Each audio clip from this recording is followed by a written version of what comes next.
What a difference a couple of days make. 72 degrees on Monday for the opener. Temperatures in the low 40s. It is a frigid night in Cincinnati, and we're set for Chicago Cubs baseball here on Comcast Sportsnet. After losing the opener, the Cubs look for their first win under Lou Piniella tonight in Game 2. Welcome to Cubs baseball tonight. Bob Brenly and Len Casper. Lots of layers tonight. That's the key with this cold weather. The Cubs dropped a 5-1 decision on Monday. Carlos Zambrano struggled with his command and couldn't keep Adam Dunn in the ballpark. Well, trying to keep Adam Dunn in the ballpark is going to be a challenge for all pitchers in the National League this year. But Carlos just didn't have his good stuff. Lou Piniella talked about it before the ball game today. And when you make mistakes on Adam Dunn in this ballpark, he's going to make a play. The other problem was an offense that was so good in Arizona. 8 hits, they were all unfortunately singles. And 4 of those singles came with 2 outs in the inning. Only a couple times did the Cubs really mount any kind of consistent offense, but unfortunately both times it fizzled before they were able to push across more. One big change in the lineup. Cliff Floyd gets the start in left for Matt Merton, and Jock Jones is hitting second for Lou Piniella. Coming up, more on this matchup. Ted Lilly will try to keep Adam Dunn and the Cincinnati Reds grounded tonight. Cubs and the Reds, it's the middle game of this series from Cincinnati.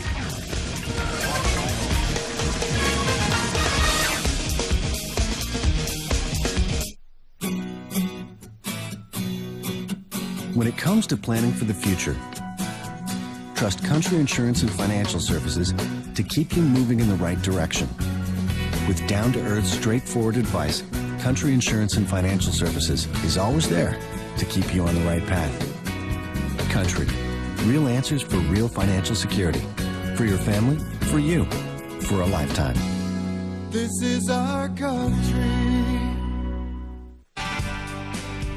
Introducing the all-new Chevy Silverado half-ton crew cab, a standard stability control system, and the safety and security of OnStar. No other pickup delivers both. No wonder it's the 2007 Motor Trend Truck of the Year. The all-new Chevy Silverado. Get this specially equipped 07 Silverado half-ton with standard OnStar and 1-year safe and sound plan starting at $24,995. Log on now to ChevyDriveChicago.com. Check us out today. Meet Magnus Vermagnuson, the strongest man in the world. Mr. Magnuson can lift a car over his head, carry an anvil the length of a football field, Magnus? pull a 747 jet with his teeth. And at the end of a long, hot, strenuous day, what does the world's strongest man call for? Coors Light. Frost Brewed Coors Light, the world's most refreshing beer. Magnus. Hey, buddy, how? Sorry. Cubs baseball on Comcast Sportsnet is brought to you in part by Chevy. Log on now to ChevyDrivesChicago.com. Check us out today at ChevyDrivesChicago.com. Walgreens, the pharmacy of the Chicago Cubs. Your local area Lexus dealer who invites you to test drive a Lexus today. Rico, how well do you print, copy, scan, fax? How well do you share? Blue Cross and Blue Shield of Illinois, shining through. Cadillac, life, liberty, and the pursuit. And by Southwest Airlines. With more flights to more places than ever before, Southwest is taking low fares farther. Visit southwest.com. Temperature dropping. It may get so cold that Bob can go ice fishing on the Ohio tomorrow morning before Game 3 of this series. Nighttime baseball. Cubs haven't seen a lot of it. Coming up, their first night game of the regular season. Ted Lilly will make his Cubs debut against Bronson Arroyo. This is going to be a fun matchup on the mound. It's going to be a fun matchup, and I think the Cubs envision Ted Lilly being similar to Bronson Arroyo. Arroyo has increased his career highs in games started, quality starts, and innings pitched over the last 3 years, especially after making the move to the National League from the American League. The Cubs hope Ted Lilly can do the same thing. Arroyo coming off a year in which he led the majors in pitches thrown and innings pitched, so he's a workhorse. Ted Lilly signed a 4-year contract in the offseason. The Cubs did not beat Arroyo. He went 4-0 against the Northsiders in 2006. Be a great night for Lou Piniella to get his first win as the manager of the Chicago Cubs. And we'll have all the action, the first pitch and the ball game coming up next.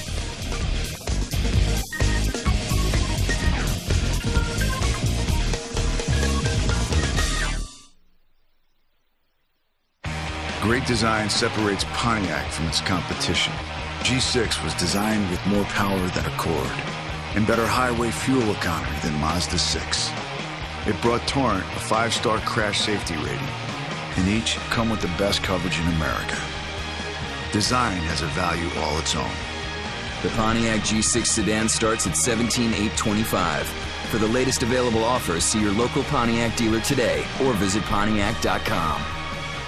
Meet Magnus Vermagnuson, the strongest man in the world. Mr. Magnuson can lift a car over his head, carry an anvil the length of a football field, Magnus. pull a 747 jet with his teeth. And at the end of a long, hot, strenuous day, what does the world's strongest man call for? Coors Light. Frost brewed Coors Light, the world's most refreshing beer. Magnus. Hey, buddy, how... Sorry.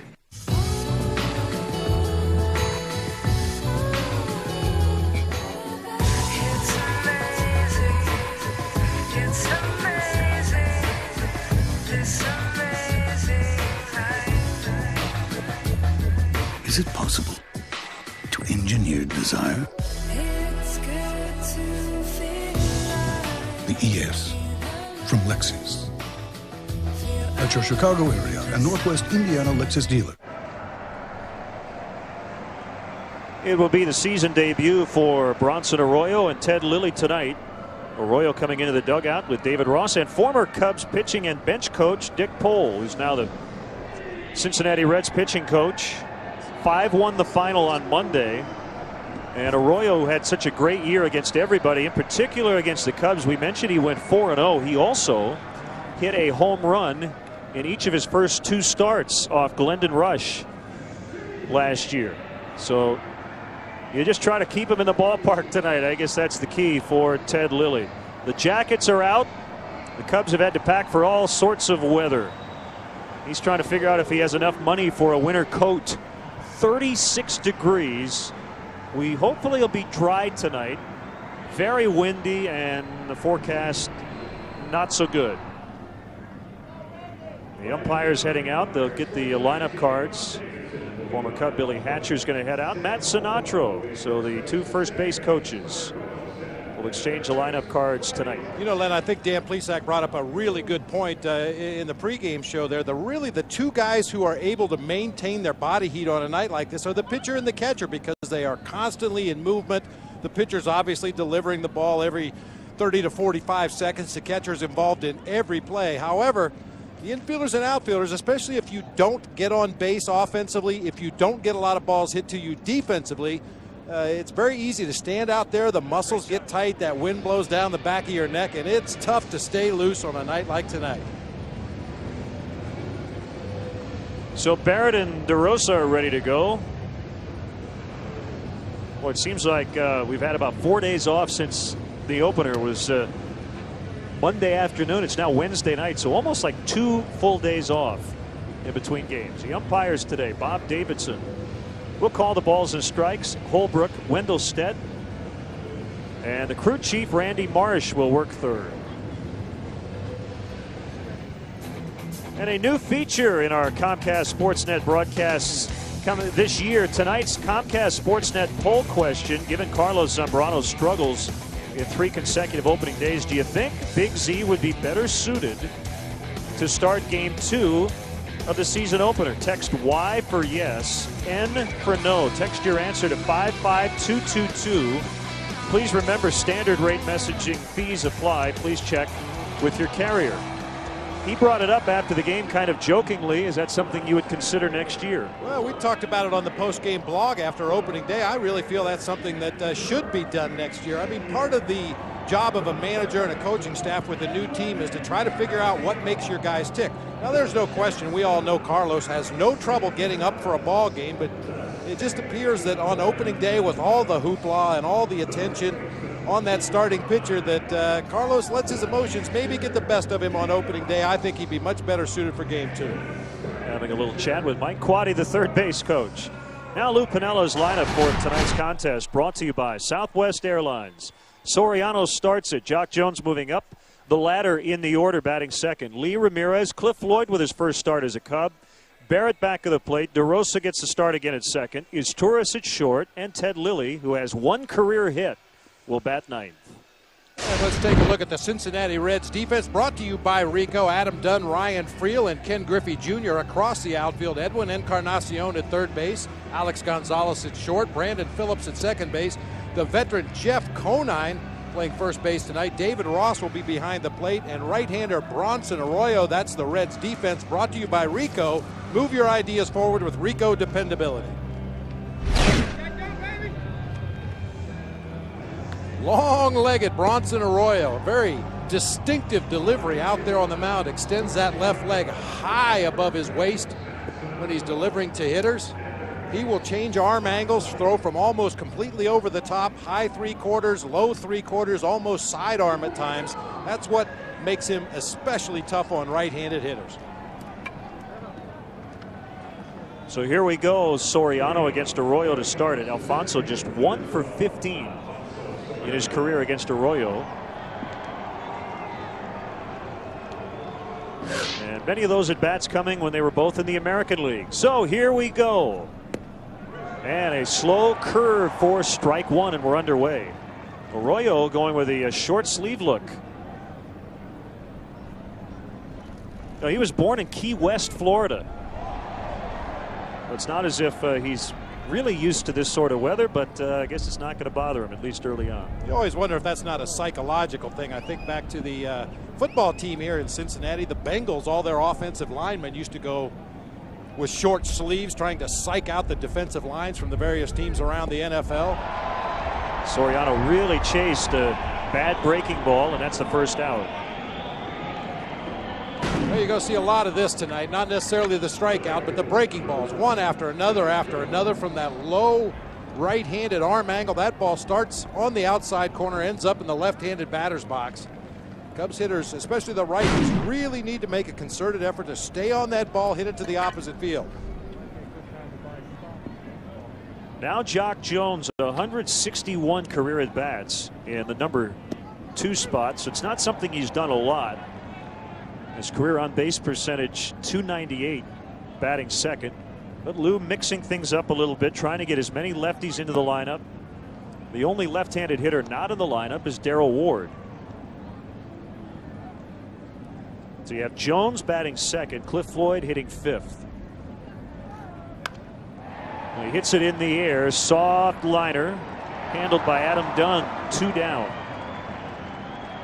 When you only have a couple of left-handed hitters to drop in that lineup, you're very careful about where you place them. Obviously, Soriano is going to be the leadoff hitter this year.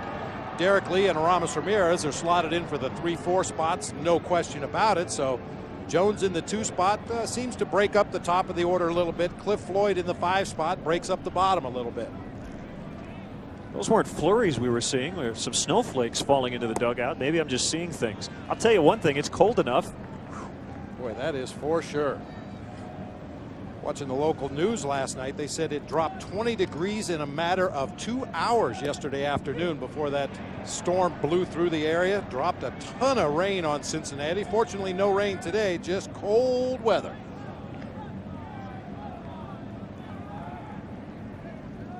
And the wind blowing out to left center. 2 balls and a strike. Derek Lee, he loves this ballpark, hitting .368 at Great American. Might see that big yacker coming. Well, a little bit of the tighter breaking ball, and foul tipped into the mitt. Yeah, depending on the grip that Arroyo uses on the ball, and as I mentioned before, the arm angle that he throws it from, that breaking ball can be a big sweeper that will actually start behind the right-handed hitter, break across the inside part of the plate, or that breaking ball that's a little smaller, a little sharper, a little tighter. Fought it off on a heater, and it's still 2-2. I mean, you have to give Arroyo some credit for knowing his own strengths out there on the mound. He realizes he's not going to overpower major league hitters. His fastball will sit right around 90, a little below, a little above, but by changing arm angles, changing the sweep on that breaking ball, in effect, it gives him several different pitches. Another fastball. Ross wanted it in. It was low. And the count is now full, 3-2. With nobody on base, if you get a good look at our center field camera, normally you can tell exactly what the pitcher's going to throw. 1 for fastball. 2 will be that curveball. Looks like another fastball coming on a 3-2 pitch to Derek Lee. And there's a walk with 2 outs. Second walk Derek has received in this series. Now, Lou Piniella did tell us before the ball game that he felt Arroyo was susceptible to the running game. Cubs don't have a lot of burners in the lineup. Certainly Derek Lee, a guy capable of stealing a base. He tried to steal one on opening day. Yeah, look for him possibly to be in motion over there should Aramis Ramirez fall behind in the count here. You go back to 2001 and Aramis with the most home runs among all third basemen in the game, 184. Troy Gloss, Eric Chavez, Chipper Jones rounding out the top 4 in that category. And he has hit 12 home runs in this park, tied for the most among visiting players. Tried to make it 13 but couldn't find it. Well, it's easy to sit up here in the warmth of our booth and say those are the kind of pitches that you can't miss on a night like tonight. That was a straight 88-mile-an-hour fastball, mid-thighs, mid-plate. You're not going to get very many of those from Bronson Arroyo. Derek Lee with a very short lead. He was caught stealing the other day. Did not attempt to steal in spring training.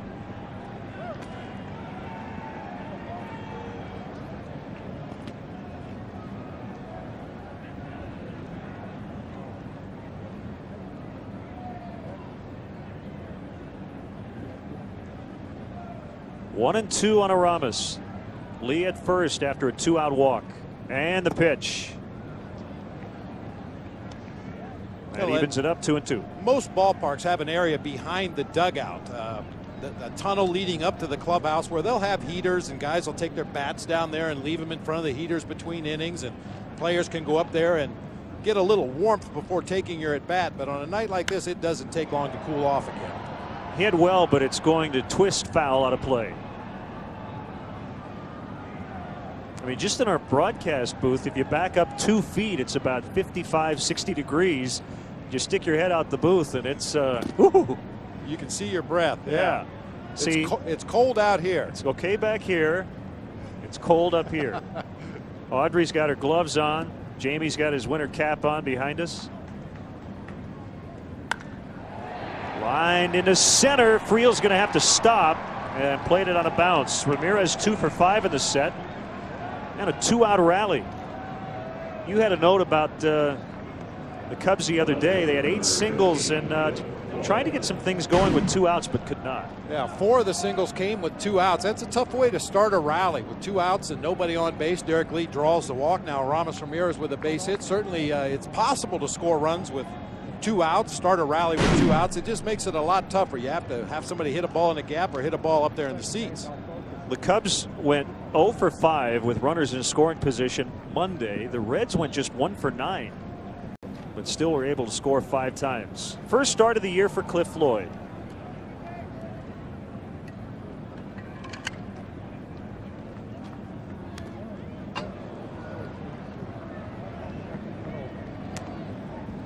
Really a 2-part reason why Cliff is starting tonight. Lou wanted to get all of his bench guys in. We mentioned trying to get left-handers in. The other maybe more minor reason is Matt Merton is the emergency catcher, the number 3 catcher on the Cubs roster. Henry Blanco had to leave yesterday for a trial in Key West, Florida today, and was heading back, and he should be here at some point during the ballgame. Now, talking to General Manager Jim Hendry before the ballgame, they anticipated that Henry would be on the ground here, and there he is on the bench. He did make it in time. His plane was supposed to land at 6:15 at a local private airport, and apparently he made it, which is good news for Matt Merton. Yeah. 1-1 on Cliff. 2 men on with 2 down. The kick and a pitch by Arroyo off the inside edge. 22 pitches for Arroyo here in the first inning. Obviously not as much of a factor on a night like tonight as it would be later in the summer when we'll come back here to Cincinnati and it'll be 95 degrees with 90% humidity. Those 22 pitches in the first inning will take their toll under those conditions. And Conine with a great short hop play with Arroyo covering first. Not an easy play at all. Conine made it and keeps the Cubs off the board. Ted Lilly will make his Cubs debut next. For quality windows, siding and doors, call 866-4FBL. DCO. Call 866 for Felco. April showers bring new windows. It's Felco's April Shower of Savings. The more you buy, the more you'll save on energy-efficient Felco windows. And we'll include your bathroom window free. Hurry before the shower of savings end. Call now. For quality windows, siding and doors, call 866 for Felco. Halt! Whoa, whoa, whoa. Answer my 3 questions and I'll let you pass. Are you kidding? What's large as a mountain but as small as a... Hey, how many people you got in there? 8. Whoa, is that a DVD player? Maybe. Do I smell cookies? Hit the gas. That's 3. Beloved by humans, envied by trolls. The Pilot from Honda. Tomorrow, the world's fastest growing sport is live on Spike TV for a full night of fights.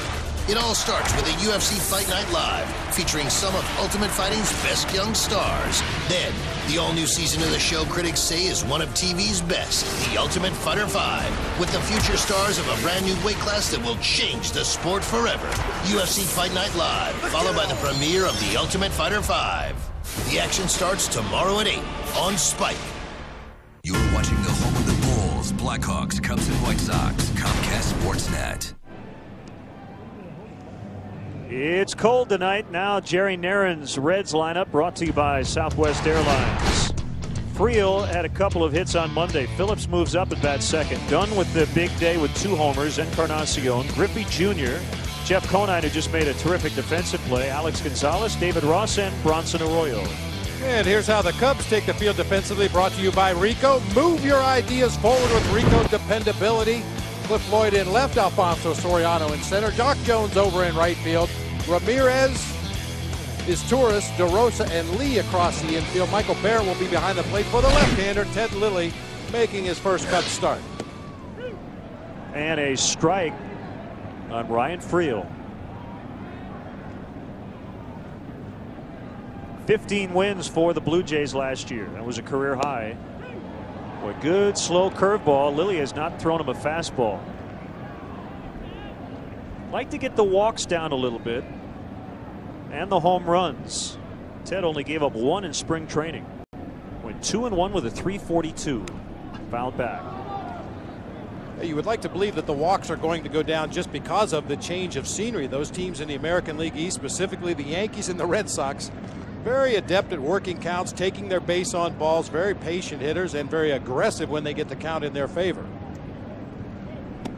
Got him. Called strike 3. That's a good start.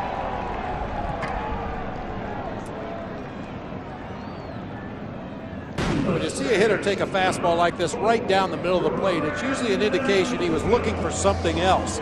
Ted Lilly showed him that big banana curveball, second pitch of the sequence. Looked like Ryan Friel was waiting on that breaking ball in the 2-strike count. Now Lilly began his big league career with Montreal. Michael Barrett was there at the time, so they do have a little history together.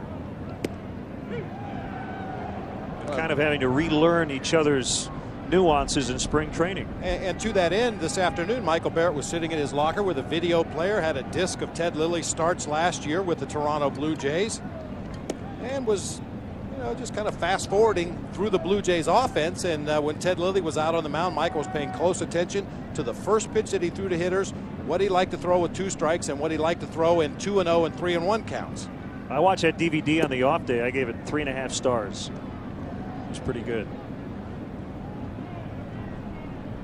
Had a couple of people email me regarding the Cubs' alternate blue tops, which Carlos Zambrano normally would choose, but they had the road grays on Monday. Well, you won't see the blue tops this year. They're on the inactive list. The Cubs will wear the grays on the road, the white pinstripes at home, and that's it.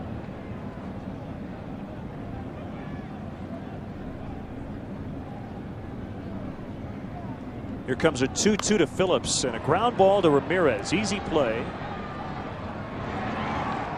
2 away. Now Adam Dunn. Career homers 199 and 200 on Monday in his first 2 at-bats of the year.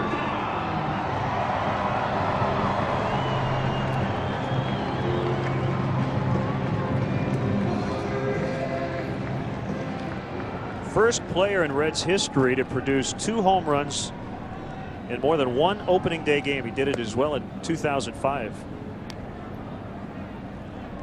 Well, and Adam Dunn did not see a pitch from the middle of the plate in on opening day. We talked about Carlos struggling with his command, just wasn't able to get the ball in on the hands of the big left-hander. And when you let this guy extend his arms, look at the location of these pitches to Adam Dunn on opening day. Fastball, outer third of the plate, allowing Dunn to extend and lift that ball. That ball was probably middle of the plate. Drove it deep to right center field.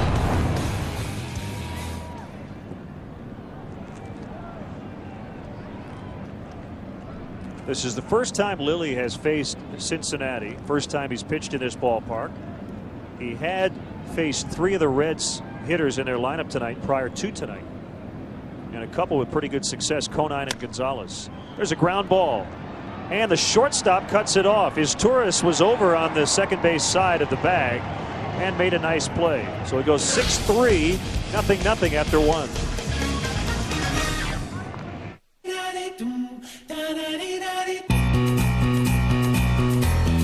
Everybody's gonna love today, any way you want to, any way you've got to. The Verizon Wireless Motorola sale. Your chance to save up to 50% off Motorola phones. Now get great deals on the Q, just $79.99. The Crazer, just $49.99. Or the Razr, just $39.99. But hurry, sale ends March 31st. Your favorite phones in your favorite colors from your favorite wireless network. Verizon Wireless. Great design separates Pontiac from its competition. G6 was designed with more power than Accord and better highway fuel economy than Mazda 6. It brought Torrent a 5-star crash safety rating, and each come with the best coverage in America. Design has a value all its own. The Pontiac G6 sedan starts at $17,825. For the latest available offers, see your local Pontiac dealer today or visit Pontiac.com. I am your idea. I gotta fly. I gotta move. I'm out of the box and in the network. In the zone and on your mind. Don't stop me now. Give me Rico. Rico's always ready to move me. Send me. Here, there, everywhere. This is how we go. Let's go. Rico. They're the teams you live for, the players you cheer for, and the events that make you stop everything. Whatever side you're on, whatever captures your interest most, there's one common bond that unites us all. We all share a passion for Chicago sports. That's why fans like you need a television home devoted solely to you. The game. Michael Barrett hits one on the ground. It is a fair ball just over the bag. Encarnacion's throw is off first base. And the tag was applied apparently by Conine to get Barrett, and Michael not arguing, nor did Matt Sinatro. It's a pretty nice play by Encarnacion, right down the line over the bag, an off-balance throw across his body, and a real nice play at the other end by Hatteberg. As you mentioned, no argument from Michael Barrett. He probably felt the tag before he got the foot on the bag. First base umpire Sam Holbrook right on top of it. No argument from any of the Cubs. So it's DeRosa, who went 1 for 2 with a walk Monday, 0 for 2 in his career against Arroyo.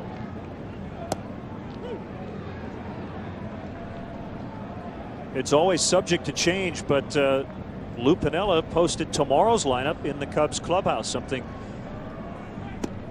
I guess you might see occasionally with the night game and then the day game. So guys have an idea of what's ahead the next couple of days. That can always change, however. Half cut, and DeRosa went too far. 2 away here in the second. It's the second strikeout for Arroyo. 4th in the National League last year with a 3.29 earned run average. Big sweeper starts in the middle of the plate, ends up off the plate away. Well, with a 2-strike count as a hitter, you know you have to protect anything you see close to that strike zone. You have to think about putting a swing on it, and that time the ball just ran right out of the zone. Torres looks at a strike. He came up with the bases loaded yesterday or Monday with a chance for the Cubs to get back into it and popped it up on the first pitch. Like a pretty good pitch to hit. That was a very uncharacteristic at bat, and that may sound funny when you talk about Cesar Torres, but throughout the spring he was very patient, worked a lot of deep counts, especially with runners in scoring position. It was kind of odd to see him chase the first pitch he saw in that particular situation. Trying to get on base and at least let the lineup turnover with the pitcher Lilly on deck. In the dirt. 3-1. They say the 8th spot's the toughest place in the order in a National League lineup. Do you agree? I agree. I mean, the situation changes so much depending on the score of the game, what inning you're at in the ball game. Are you ahead? Are you behind?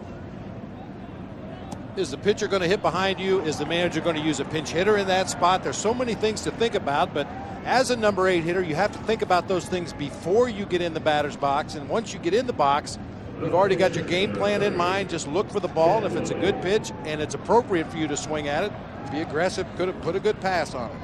So now Lilly, who was battling the flu a few days ago, was feeling better tonight.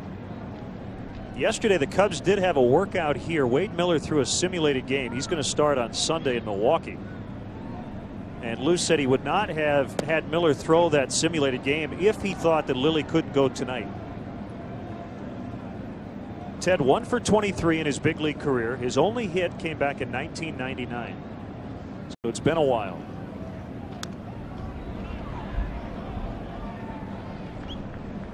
Everything you do as a major league manager, as a coaching staff, even as a training staff, is interconnected. As you said, there's no way they would let Wade Miller throw that simulated game yesterday if there was any doubt whether Ted Lilly would be able to go tonight.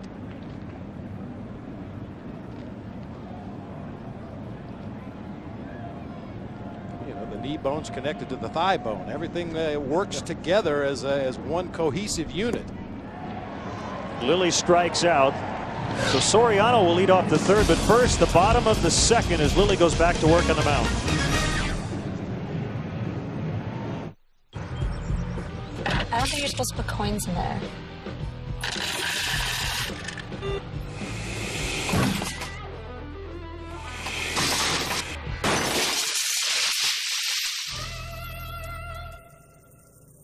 Want to get away?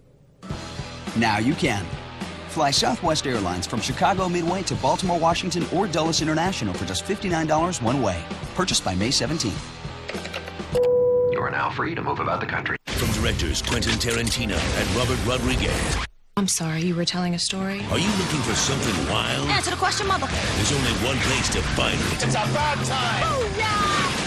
Grindhouse. Rated R. Everywhere Friday. Try Arby's new Market Fresh Tuscan Turkey Sandwich. Freshly sliced turkey, thick cut pepper bacon, and sun-dried tomato spread on our 3-cheese focaccia. So good it'll have you saying, I'm thinking Arby's.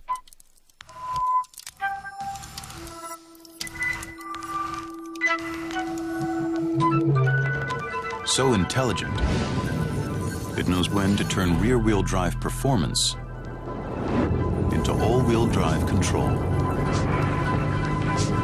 So intuitive, it's beyond machine.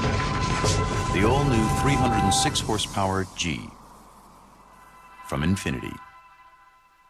You're watching the home of the Bulls, Blackhawks, Cubs, and White Sox. Comcast Sportsnet. Cubs baseball is brought to you in part by Aflac. Ask about it at work.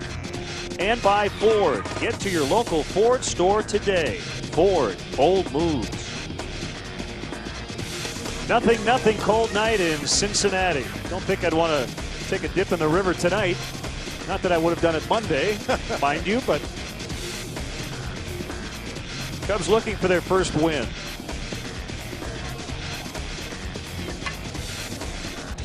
Here's tonight's Panasonic replay. On opening day, this has been the talk of the town the last 2 days. The mayor, Mark Mallory's ceremonial first pitch. Couple of notes. It was his 45th birthday. You hate to see a guy get embarrassed like this on his birthday, but he was such a great sport about it. In fact, the Jimmy Kimmel Live show has flown him out to Los Angeles so he can try it again on national TV tonight. Well, in a related story, the Honorable Mayor Mark Mallory has been optioned to Louisville and will work on his delivery down there. Yeah. Edwin Encarnacion leading off for Cincinnati. Strike one, inner half. Griffey and Conine to follow.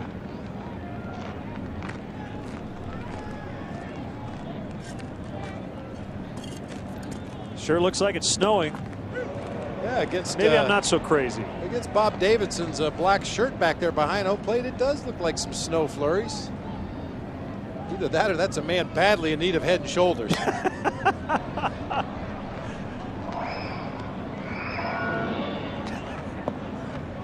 Snow or dandruff? You be the call. You make the call.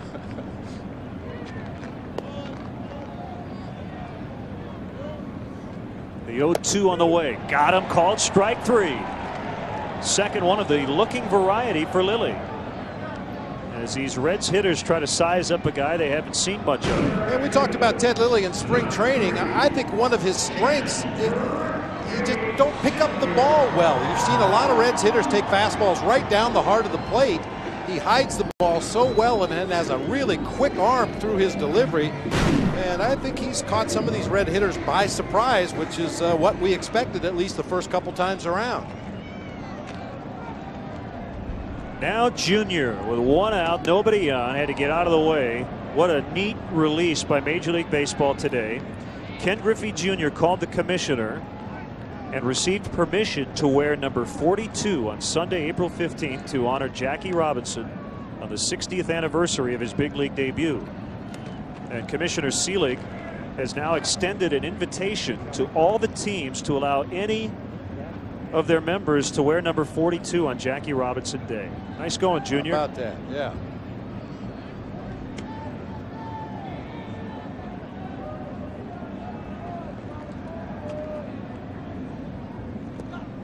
Three and 0.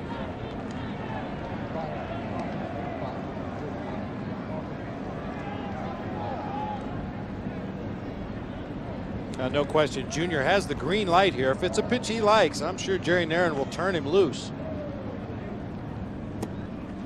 There's ball four.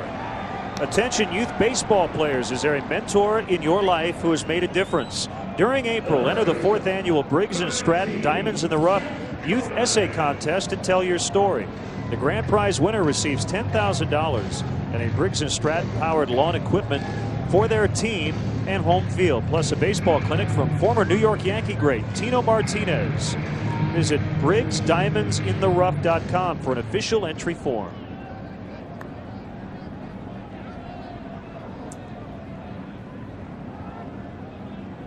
Here comes Jeff Conine, the right-handed platoon partner of Scott Hatteberg.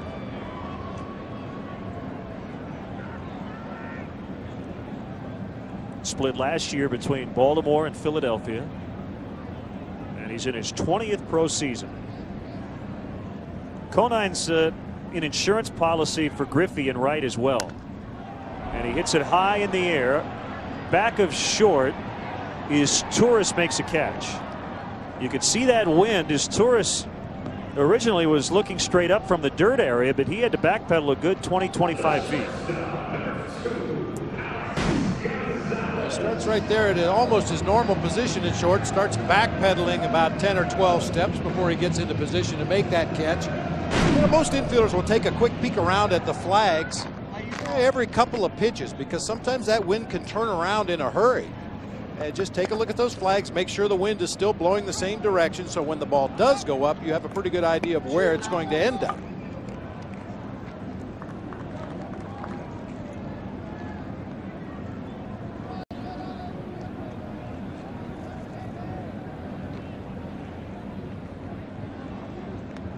Gonzalez 5 for 11 with a home run against Lilly. And a strike. 86 on that fastball from Lilly. We talked about Arroyo's fastball topping out in the high 80s, maybe touching 90 on occasion. Lilly right there with him. He'll pitch in the high 80s. But neither one of these guys is about velocity. They're all about locating, using that breaking ball to set up that high 80s fastball. He was born in Torrance, California, but he grew up a Giants fan, so he was a Bob Brenly fan back in the 80s. Yeah, I've had some conversations with Ted throughout spring training about the teams that he watched growing up, who his favorite players were. Just missed. I wasn't on the list. Of course, being a pitcher, he liked a lot of my teammates who were out there on the mound, and rightfully so. Scotty Garrelts and Atlee Hammaker and Mike Krukow, some of the guys who pitched throughout the 80s there with the Giants. Lilly's going to throw to first, sending Griffey back. So he didn't mention your name, huh? Well, he said, what I remember about you is you used to get a lot of base hits up the middle. I said, I don't remember getting many up the middle. I lived on that left side of the field, so you must have been there on a very unusual day. They give Gonzalez a lot of room at left center. He reaches out, pops it up, foul ground. Derek Lee over near the dugout, has it, and the Reds leave one. To the third inning, top of the order coming up for the Cubs.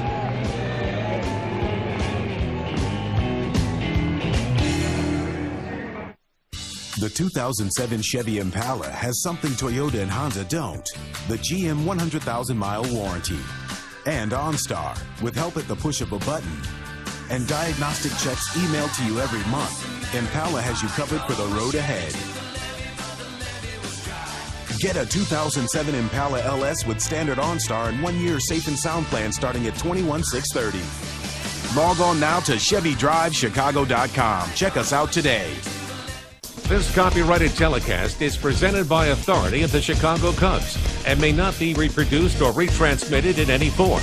And the accounts and descriptions of this game may not be disseminated without the express written consent of the Chicago Cubs. Thank you, I love your curls.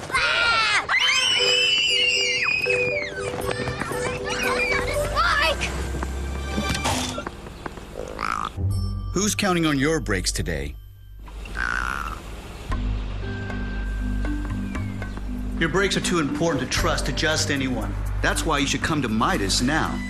At Midas, brake pads or shoes are just $89.95 per axle installed. Be safe. Just a Midas touch.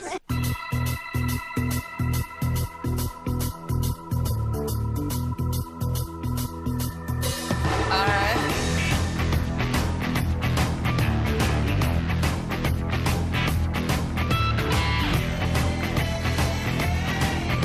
Choose any road. The 2007 all-wheel drive IS250 from Lexus. Attractive lease rates available for a limited time at your Lexus dealer.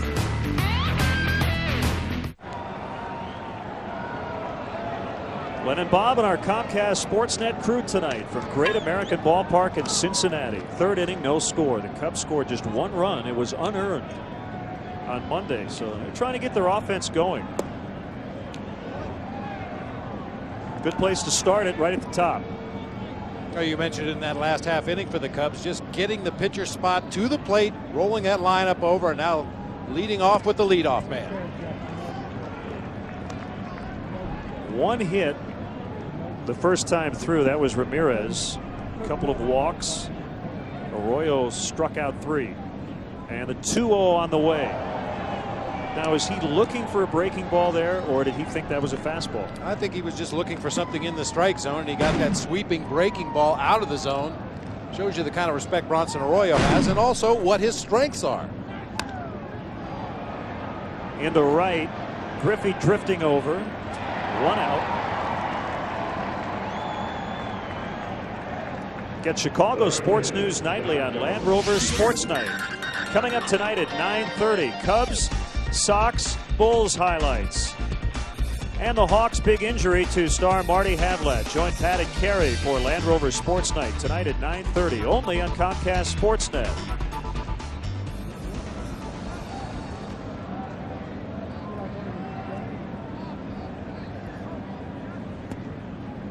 You know, we talk a lot about baseball being a game of adjustments. It's also a game of adjustments for the managers. Through the early going of this game, it appears both pitchers are on top of their game.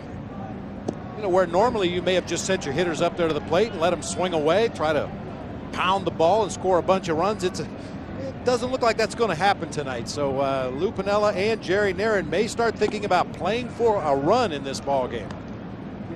I certainly wouldn't expect it through the middle of the Cubs lineup. Not too many of these guys will be asked to put down sacrifice bunts, but certainly if we get down to the 6, 7, 8 spot in the lineup, Michael Barrett, Mark DeRosa, and Cesar Asturias, you may see some bunting, some hitting and running if you have runners on base. That's interesting you say that, and I'm with you on it. It looks like a pitcher's night, but again, the wind is blowing out.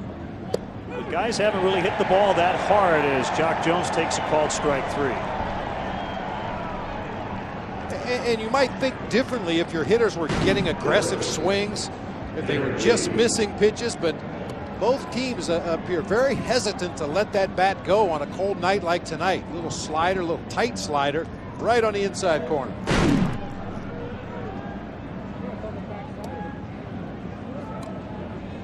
We talked about Arroyo last year. There may not be another starting pitcher who goes away from his fastball more in the big leagues today than Bronson Arroyo.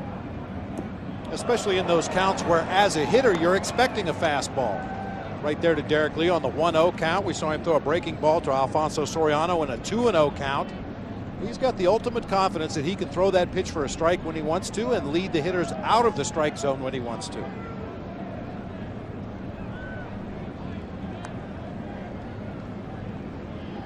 Another breaking ball coming. Fouled right at the plate. Cleveland held on and beat the White Sox on the south side 8-7. Jason Michaels with a game-ending great catch. The Angels bested Texas 5-3.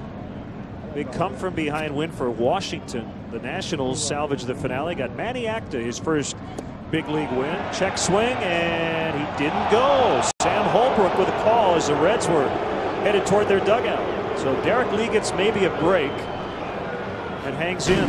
Let's see.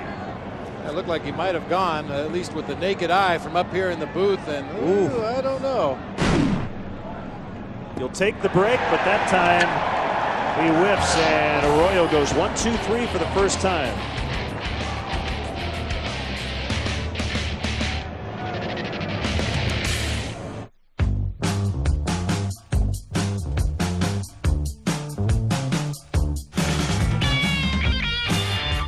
Introducing the 2007 Cadillac CTS Bose Edition, complete with sunroof, Bose sound system, 3.6-liter engine, and wood and leather trim.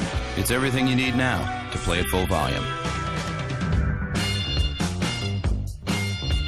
Visit your Chicagoland area Cadillac dealer for this attractive offer.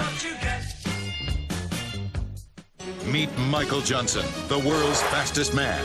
Michael holds the world 200 and 400-meter records. When he turns off the lights at night, he's in bed before the room gets dark. Still got it.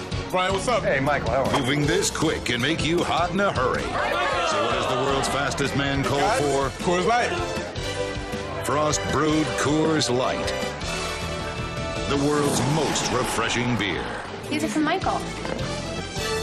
Ladies. Hi, Michael. How do you secure your financial future?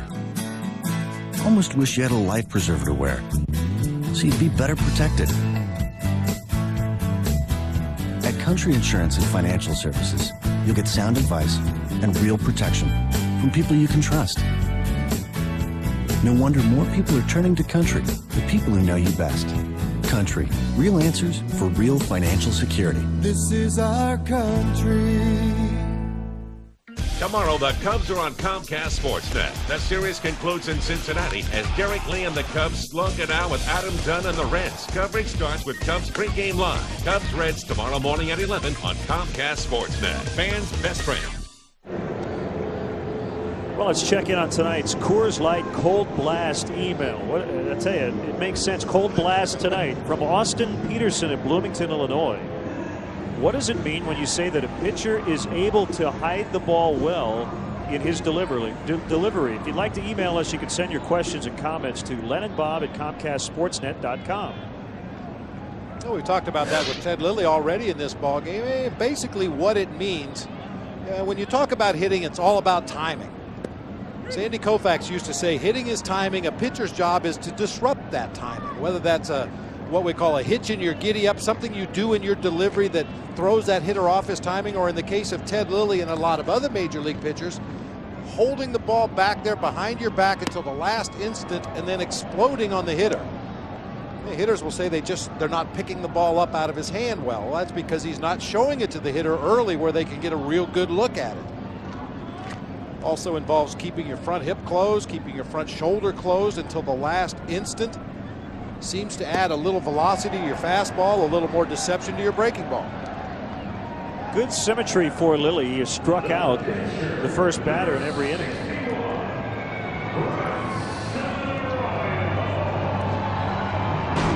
You'll see Lilly as he goes into his delivery here. He makes his turn and he has the ball back behind his back now. The hitter doesn't see it until the very last instant when he delivers it to home plate. And by comparison, some pitchers will open that front shoulder. They'll get that pitching arm up there in their delivery slot very early, and hitters get a real good look at the pitch.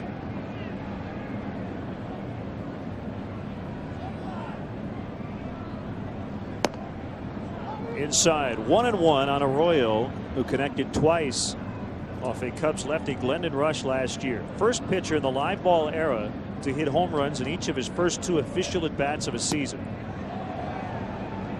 First pitcher in Major League history to hit a home run and earn a win in each of his first 2 starts of a season.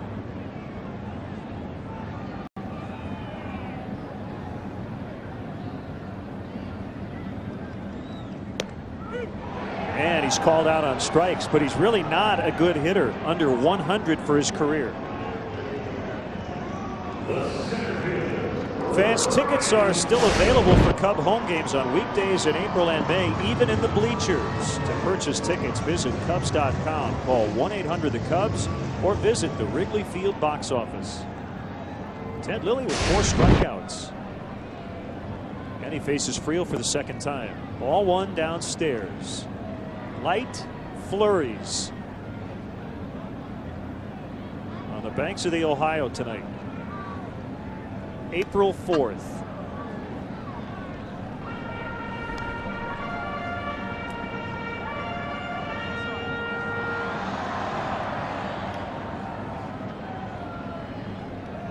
They had some snow on the south side today as the White Sox lost again to Cleveland 8-7. Got a good piece of Michael Barrett. Like it flipped him on that right shoulder. Hopefully it caught padding. It looked like it did. That never feels good to get clipped with a foul tip, but at least if you hit a padded area, you have a chance of staying in the ball game. And you'll notice Michael wears that little extension on the right shoulder there. That's just velcroed onto his chest protector, but it gives him some added protection on that throwing shoulder. The left side of the chest protector is naturally larger because you don't have to be as mobile with that left arm as you do with your right. Lilly rocks and fires on a 1-2. It's away.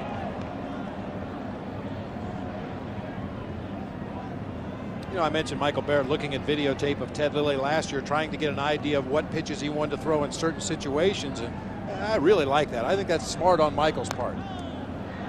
It eliminates those situations where Ted Lilly knows what pitch he wants to throw, and if Michael doesn't call for it right away, Ted ends up shaking his head no, to get to the pitch he wants.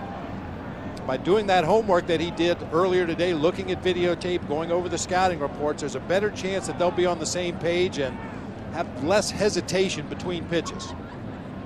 He throws a little bit of everything. 2-2 curveball, and Friel went down and stayed alive.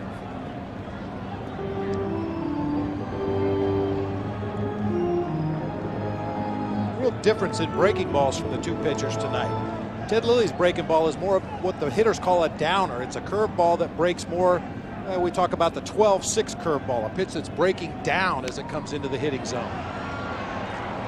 Barrett and Ramirez go over near the Cubs dugout, and Michael tried to reach in and couldn't find it. They've tweaked the rule regarding the dugout area. We were talking about it before the ball game. You cannot have a foot touching in the dugout to make a catch. You are out of play at that point. Now, if he reached over the railing, he would have been fine. But if he had gone down the steps, he would have to make the catch before he actually touches the step. Another 2-2 pitch, and it's inside, full count. Now you can have a foot on the playing surface and another foot in midair over the area in the dugout, but once that foot comes down in the dugout, you're considered to be in the dugout.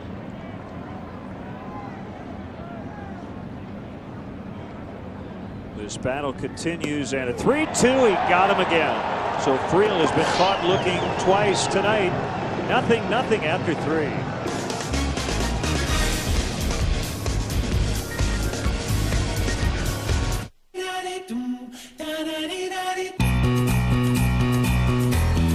Everybody's gonna love today, any way you want to, any way you've got to. The Verizon Wireless Motorola sale. Your chance to save up to 50% off Motorola phones. Now get great deals on the Q, just $79.99. The Crazer, just $49.99. Or the Razr, just $39.99. But hurry, sale ends March 31st. Your favorite phones in your favorite colors from your favorite wireless network. Verizon Wireless.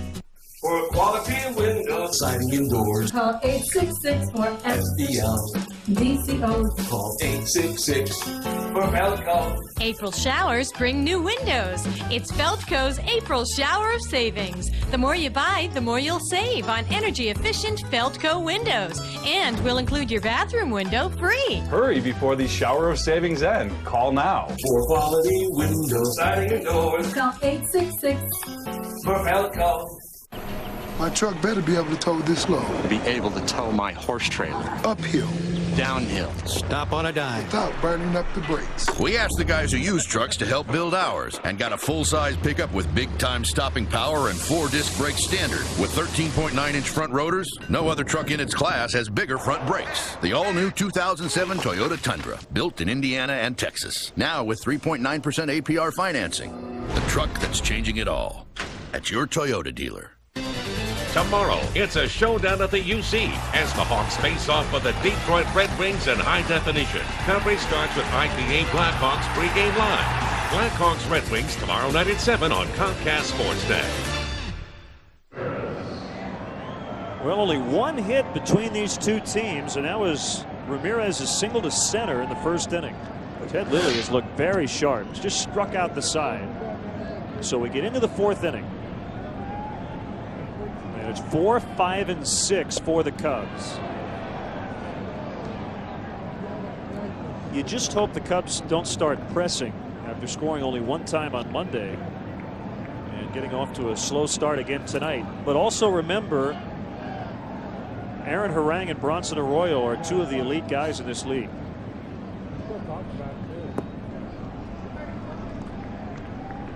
You talk about pressing, and you know it's a natural instinct for a hitter to go up there and try to do too much when your team hasn't been hitting and scoring the way you expect.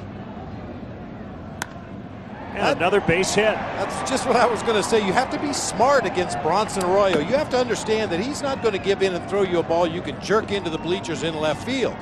You're going to have to take some balls the opposite way and force him to come back to the inner half of the plate. That time Ramirez just stayed on that ball, shot it through the hole in the right side of the infield. I think a lot of that has to do with hitters' pride too. They don't want to get jammed. They don't want a pitcher to throw a fastball and jam them. So they're always going to try to be quick and make sure they get the bat head out on a fastball, and certainly that makes you very susceptible to that sweeping breaking ball.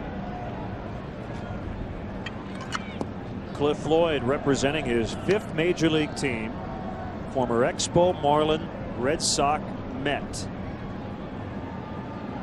Signed a 1-year contract with a mutual option for 2008. Was an all-star in 2001.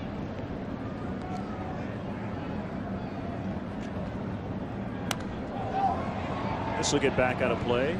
1-1.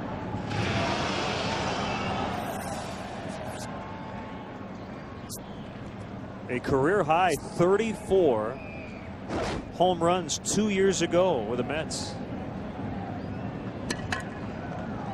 Last year, just 97 games. He was limited by injury. Very rough year personally on and off the field. Lost his sister Shanta as well, as that one is rolled into right. First and second for the Cubs with nobody out. Cliff's sister Shanta lost her battle with breast cancer last year. We've talked about the injuries. He's back in his hometown with the Cubs, and that right there is his first hit as a Cub. And that's why teams like to load up with left-handed hitters against Bronson Arroyo when possible. That breaking ball is not nearly as effective when it's coming into the hitter as opposed to sweeping away from the right-handed hitters.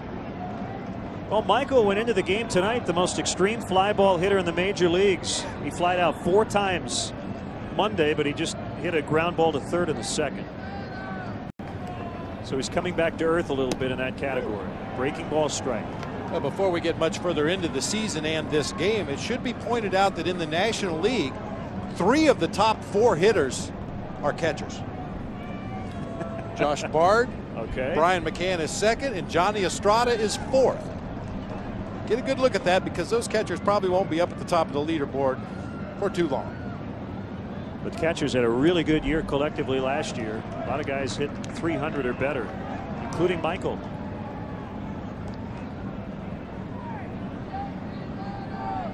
.307.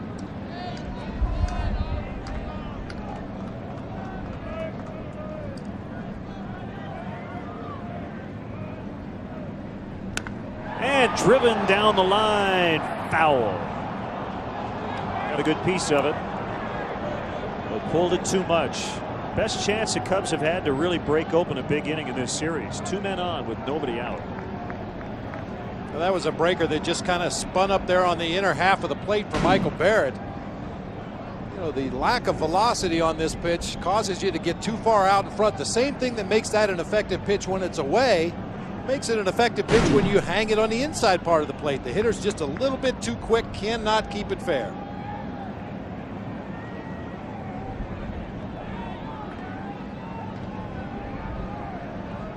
Swing and a miss and a strikeout.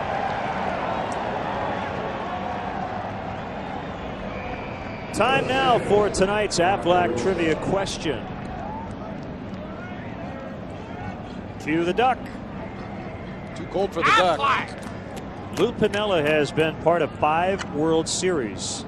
Can you name the years and the teams he represented? I'll give you a hint. Not as many teams as years. DeRosa into left. That'll drop down. And Mike Quaddy's going to put the brakes on. Ramirez at third. They are loaded for his Torres. So the singles bar remains open. Every hit this season has been a single, but they are loaded for the number 8 hitter. I think what you're seeing this inning is the Cubs hitters going to the plate looking for breaking balls, and he got another hanger right there. That one is about belt high over the middle of the plate. And we talked about this when we faced Bronson Arroyo last year. If you go to the plate looking for a fastball to hit against Bronson Arroyo, you're going to have a long, unproductive evening, because he's not going to make mistakes with the fastball where you can really do damage. So you might as well go up there and look for that breaking ball. Up and in on his Torres.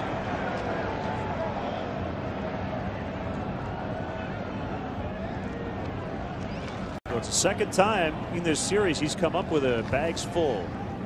This time with less than 2 outs.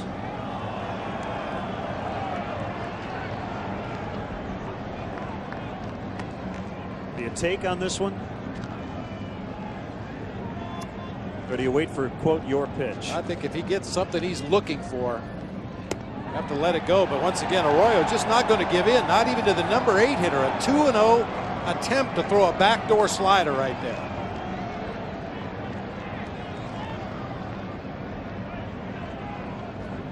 Cesar will be looking all the way this time. 3-0 with the bases full. 3-1.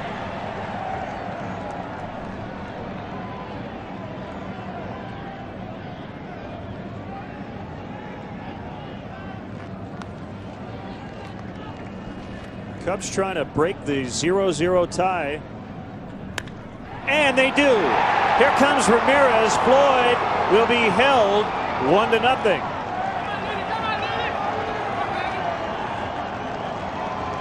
So as Torres gives the Cubs the lead, their first advantage of the year.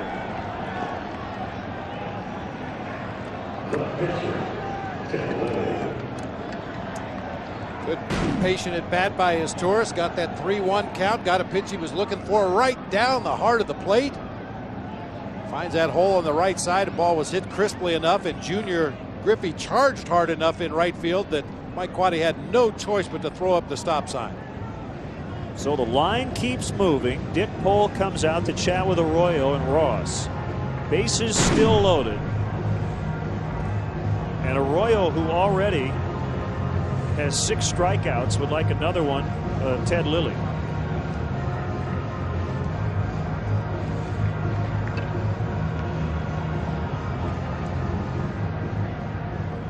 Who was it who told you if you feel like you're going to hit into a double play, strike out? That was Reggie Smith, very early in my career, and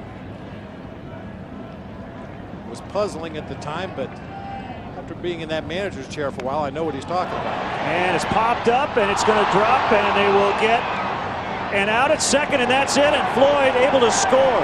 Looked like the squeeze play, but Cliff was not running full speed when that ball was bunted. But the Cubs able to get a run as Ross and Arroyo discuss it at home plate. Well, that worked out 2-0. That was a weird looking play, wasn't it? Well, it really was. I mean, at this he's waiting point, to see if it's going to be caught. The idea was to go to second to first for the double play right there. The smarter play would have been to back up and take the force at home plate to keep that run from scoring, but the Reds kind of outthought themselves right there a little bit. Ted Lilly, to his credit, was running down the first baseline. It would have been a tough double play even if they had gotten the easy force at second base, but once that middle infielder had to go back and retouch the bag at second, no chance for the double play. It's a fielder's choice and an RBI for Lilly, his first career RBI. Heads up play by Cliff. He had to wait because it looked like Ross was going to catch that pop-up. High in the air, but he got under it. In fact, Dunn has to come in. So the Cubs with a crooked number. It's 2-0 as we go to the bottom of the fourth.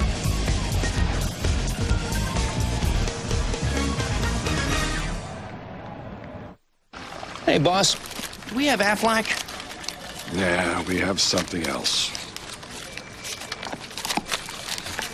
But if you're hurt and miss work, does it pay cash like Aflac does? Nah. Or let you spend it any way you want, like for gas and groceries? Nah. Or help with everyday bills like Aflac does? Nah. There's only one Aflac. Ask about it at work. Nah.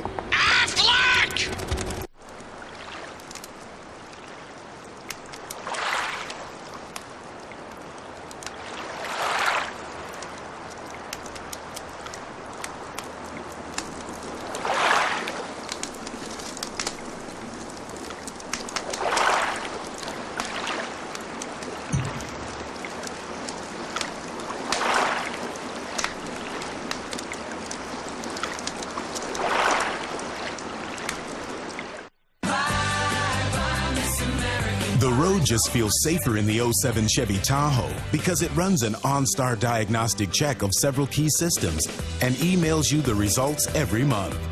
And with the best coverage in America, you're ready for the road. Get a 2007 Chevy Tahoe LS two-wheel drive starting at $34,755. Log on now to ChevyDrivesChicago.com. Check us out today. Well, was it the safety squeeze? You think it might have been because Cliff was not charging down the line with the pitch, and it actually worked out better that way. I'm not sure I can explain exactly what happened here. Ted Lilly may have done that on his own. Remember, he's coming over from the American League where he didn't hit. I'm not sure exactly what the purpose of this play was, but it wasn't a suicide squeeze. It was clear that Cliff Floyd was waiting to see that ball down on the ground before breaking for home.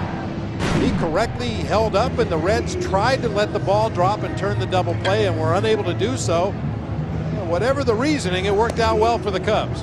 Now, sometimes with runners at first and third, you'll see a pitcher lay down a bunt simply to move the guy from first to second. But with the bags loaded, there's nowhere for anybody to go. He had to get it down. Well, you know, Ted Lilly probably figures, hey, I'm a pitcher. I'm in the National League. I'm supposed to bunt. But bases loaded, I don't think so. Well, an interesting way to get his first career run batted in. He helps his own cause, and it's now 2-0.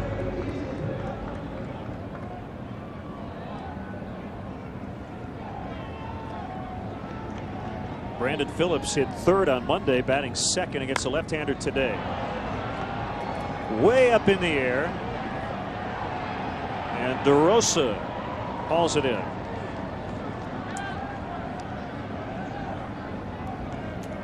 All right, we asked the question, and let's get tonight's Aflac trivia answer. Lou Piniella has been part of 5 World Series. Can you name the years and the teams? Well, the first 4 were with the New York Yankees. The last one as a manager of these Reds, that was a big upset against Tony La Russa and the Oakland A's. I was living here in Cincinnati at the time when they upset the Bash brother Oakland A's team. It was a huge upset.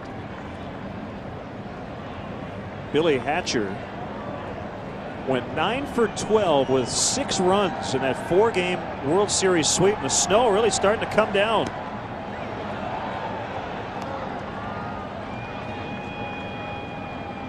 Sleigh bells ring, are you listed? So the Bears got a safety, and they lead the Bengals 2-0. Inside. Might have to put chains on the team bus to get back to the hotel after the ball game tonight.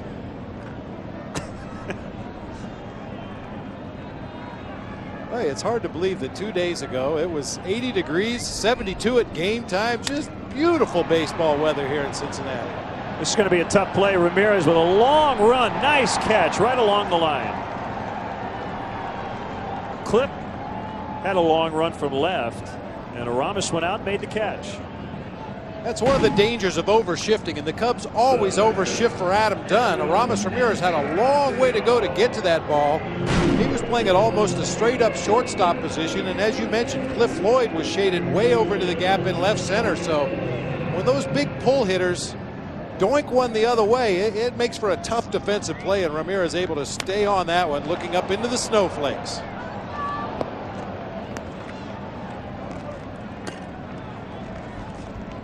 You'll see where the Cubs were positioned defensively.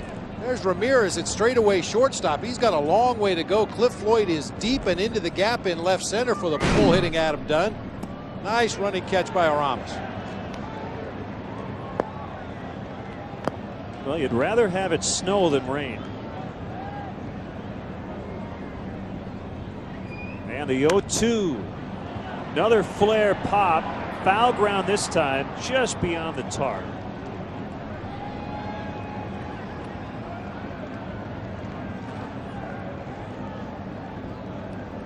Well, Ted Lilly has been a strike-throwing machine. He's tossed 52 balls tonight, and he's hit the strike zone 37 times. So 37 strikes, 15 balls. Working from the third base side of the rubber.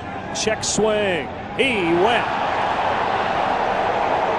He's allowed 1 runner through 4. That was a walk to Griffey in the second.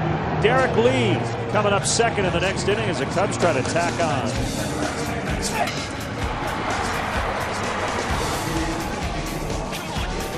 Quiet on the set. Take 73. Hello out there in TV land. Save your false laughter. Very popular. Whoa, get your foot off the fonger.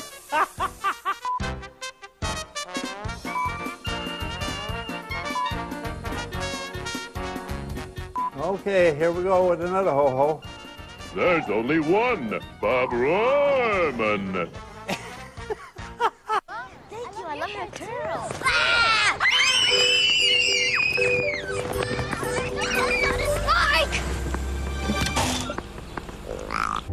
Who's counting on your brakes today?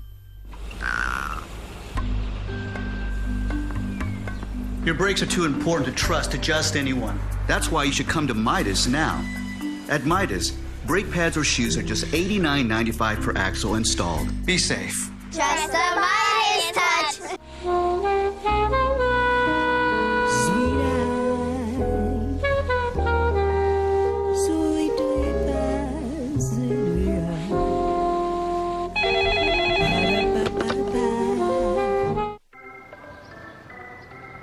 Dad, when does the game start? Game? What game? Use what the pros use. The Cub Cadet. Available at Tractor Supply. McDonald's Sports Rise every morning only on Comcast Sportsnet. Cubs baseball is brought to you in part by Midas. Visit Midas for brakes, expert auto maintenance, and tires. And by the all-new full-size 2007 Toyota Tundra. Cubs 2, Reds nothing. We're in the 5th inning. Good matchup on the mound, Lilly and Arroyo, and the Cubs got to Arroyo with 2 runs on 4 hits in the last inning.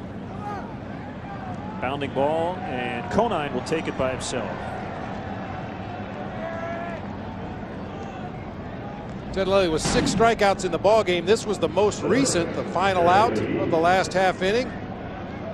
We saw Derek Lee with a check swing that was not called earlier in the ball game. Very similar to this when Ted Lilly wanted it. Anytime that pitcher, or rather the hitter, takes the bat off his shoulder, the pitcher wants a strike. It's getting colder, isn't it? I believe it is. I didn't think it was possible, but I think it is.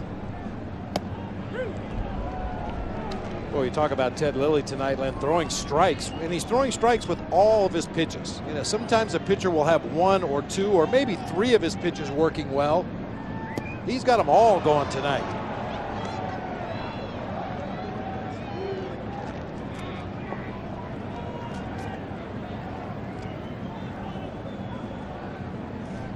Derek just trying to make some contact, but he comes up empty again. He's walked and now struck out twice. On Saturday, April 14th at 12:05, the Cubs will battle these Reds. And the first 20,000 fans will get a scratch and win card. 100 random winners will receive an exclusive limited edition Cubs branded Apple iPod Nano, compliments of Comcast Sportsnet. Fans are encouraged to hold on to their cards for second chance drawings throughout the game. Griffey, that's out number 3, a very quick 1-2-3 inning for Arroyo. Still 2-zip Cubs.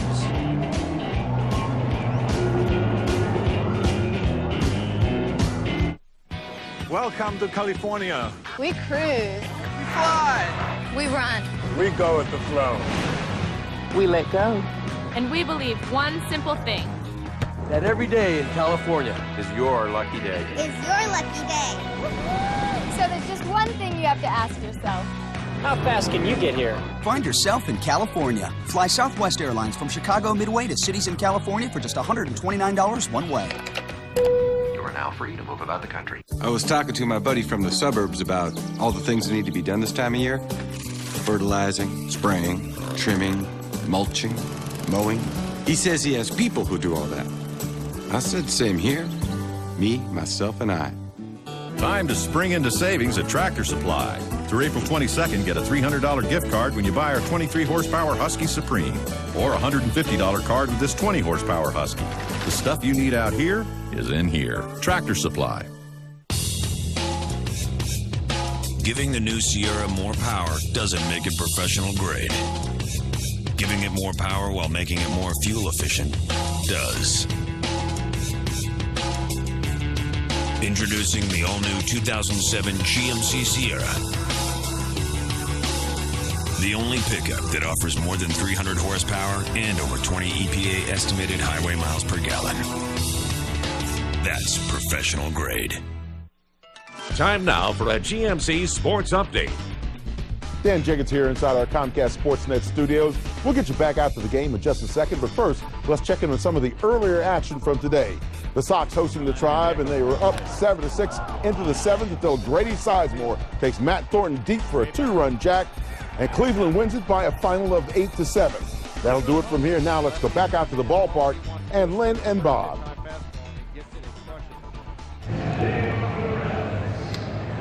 2-0 Cubs, bottom of the 5th inning. Only one base runner allowed by Ted Lilly, and Bronson Arroyo spent about 45 seconds going through the Cubs 1-2-3 in the last half inning. Now, normally you'd be a little concerned about sending your pitcher right back out there so quickly without much of a break while his team was hitting. But once again, because of the conditions tonight, I don't think it's as taxing on a pitcher to go right back out there to the mound, especially when a guy's on top of his game the way Ted Lilly is tonight. Now a man with 563 career home runs, tied for 10th with Reggie Jackson on the all-time homer list. Michael wants it down and away, base hit to right. That's the first hit for the Reds, and Jones will keep Griffey to a single. So Lilly went into the 5th without allowing a hit, but a leadoff single for Griffey.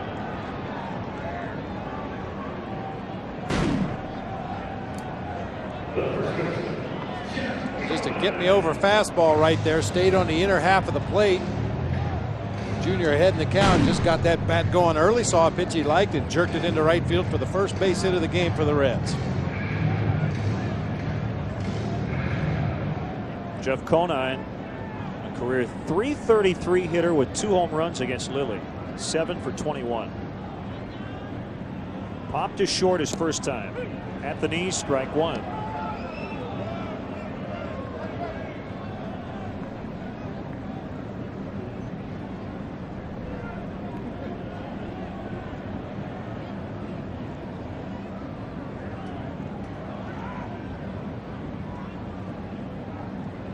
Griffey not much of a threat to run anymore. And a strike on Conine. 0-2.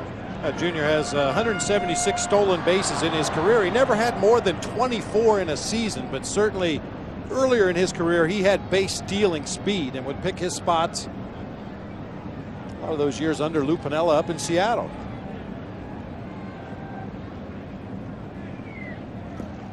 And Conine strikes out. It's number 7 for Lilly.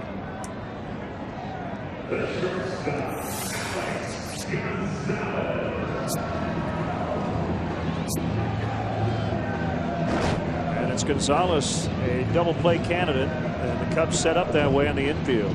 Ramirez even with third base. They're back up the middle, and Lee holds Griffey on at first. Cubs with 2 runs in the 4th.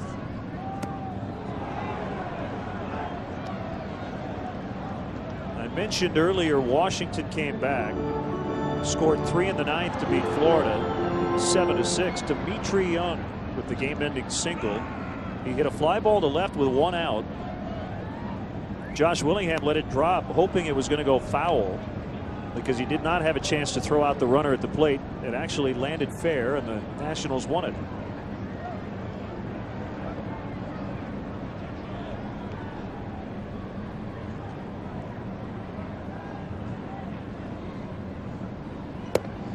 In tight. Bullpen is fresh with the off day yesterday. In fact, the Cubs relievers dealt 3 scoreless innings on Monday. Kotz, Wirtz, and Ullman.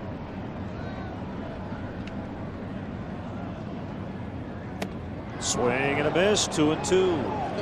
That's an example of missing your location so badly it becomes a good pitch. That's a shoulder-high changeup to Encarnacion. Boy, as a hitter, you see that pitch as big as a beach ball.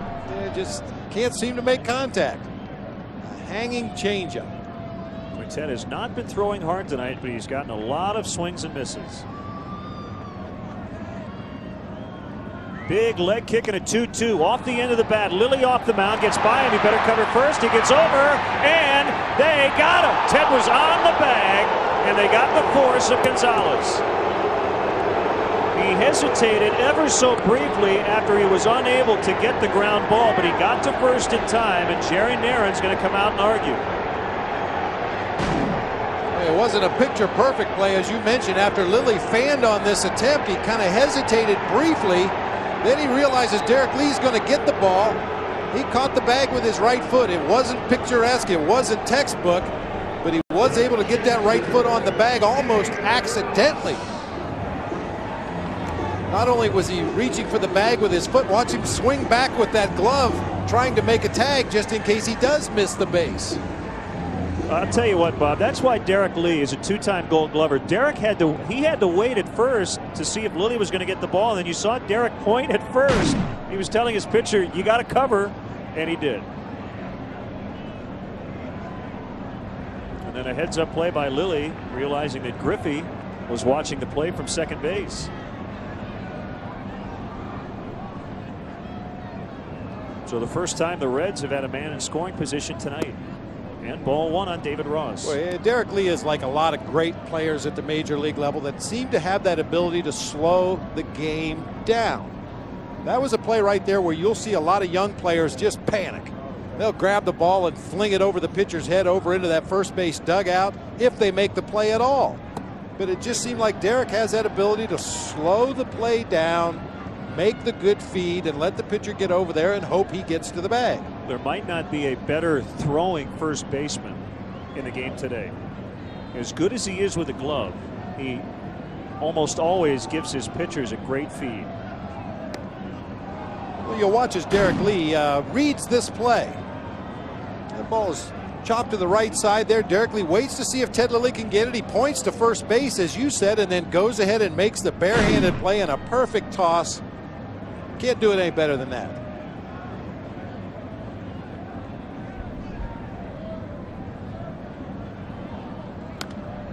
Fouled back, and now Lilly has a chance to maybe pick up his 8th strikeout.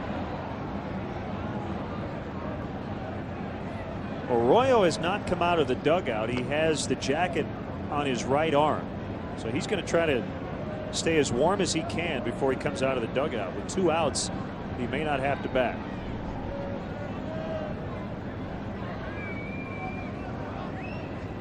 Swing and a miss. Arroyo will head right back to the mound. At least 1 strikeout in every inning for Ted Lilly. 8 on the night. 2-0.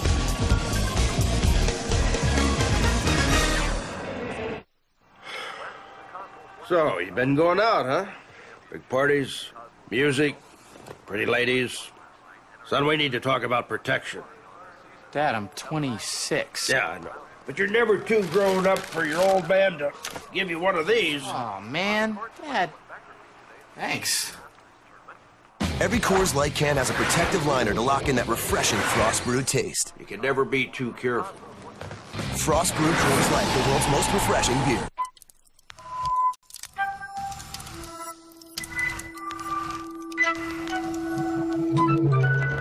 So intelligent, it knows when to turn rear-wheel drive performance into all-wheel drive control. So intuitive, it's beyond machine. The all-new 306 horsepower G from Infinity. Shining is taking responsibility. At Blue Cross and Blue Shield of Illinois, we know managing your health care can be overwhelming, and it's our job to help you meet the challenge. By guiding, supporting, and showing the way, we encourage you to gain control. Because we believe the best tool we can give you is the confidence to take charge. Blue Cross Blue Shield of Illinois, shining through. Tomorrow, the Cubs are on Comcast Sportsnet. The series concludes in Cincinnati as Derek Lee and the Cubs slug it out with Adam Dunn and the Reds. Coverage starts with Cubs Pregame Live. Cubs-Reds tomorrow morning at 11 on Comcast Sportsnet. Fans' best friend. Let's check out tonight's Kawasaki Let the Good Times Roll. Cheerleaders here in Cincinnati.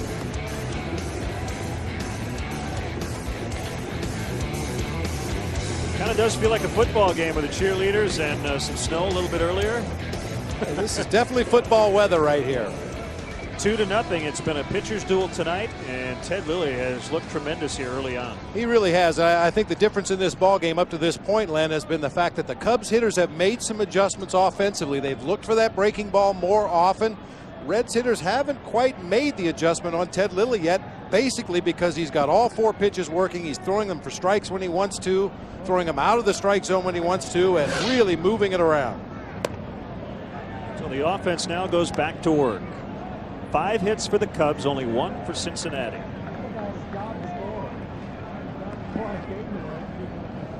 Arroyo has retired 5 in a row after giving up 4 hits in the 4th inning.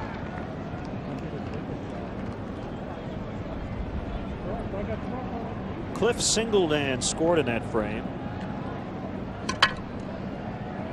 And is now 4 for 8 in his career against Arroyo. A couple of former members of the Red Sox.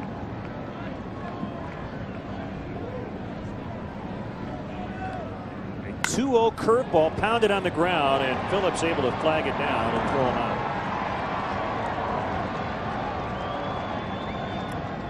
Book your next group function at Wrigley Field. For group outings of 20 or more, contact the Chicago Cubs Group Sales Office at 773-404-CUBS. Or for more information, visit Cubs.com. Another 2-0 breaking ball from Bronson Arroyo, but that time Cliff Floyd had a good swing at it, hit it hard, almost snuck it through that right side of the infield.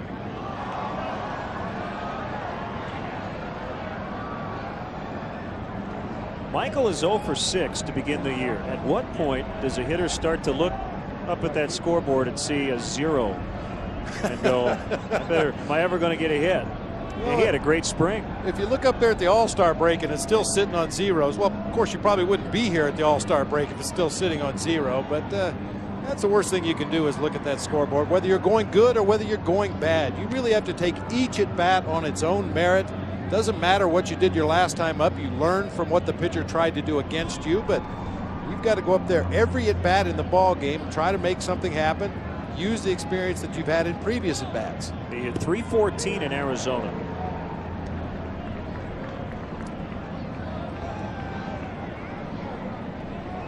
Well, sometimes when it's sitting on 0, you know, the fans look up there and say, oh, this guy must not have played very much, or he doesn't have very many at bats. Yeah, but when you're hitting 172, you know, something odd, they know you're playing a lot and you're not hitting much. So sometimes 0 is better than a real low batting average. 0 is better than 172. Bob Brenly, the public relations director for the number 0.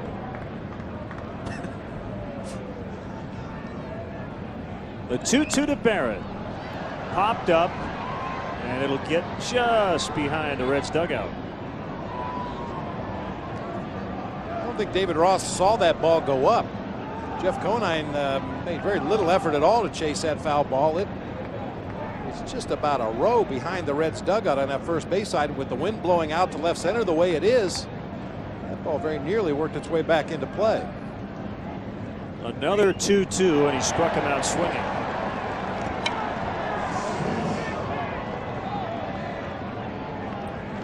Tomorrow night, the Blackhawks square off with the Detroit Red Wings in high definition from the UC. Coverage starts with IPA, Blackhawks pregame live. Blackhawks Red Wings tomorrow night at 7 in HD from the United Center, right here on Comcast Sportsnet. Curveball strike.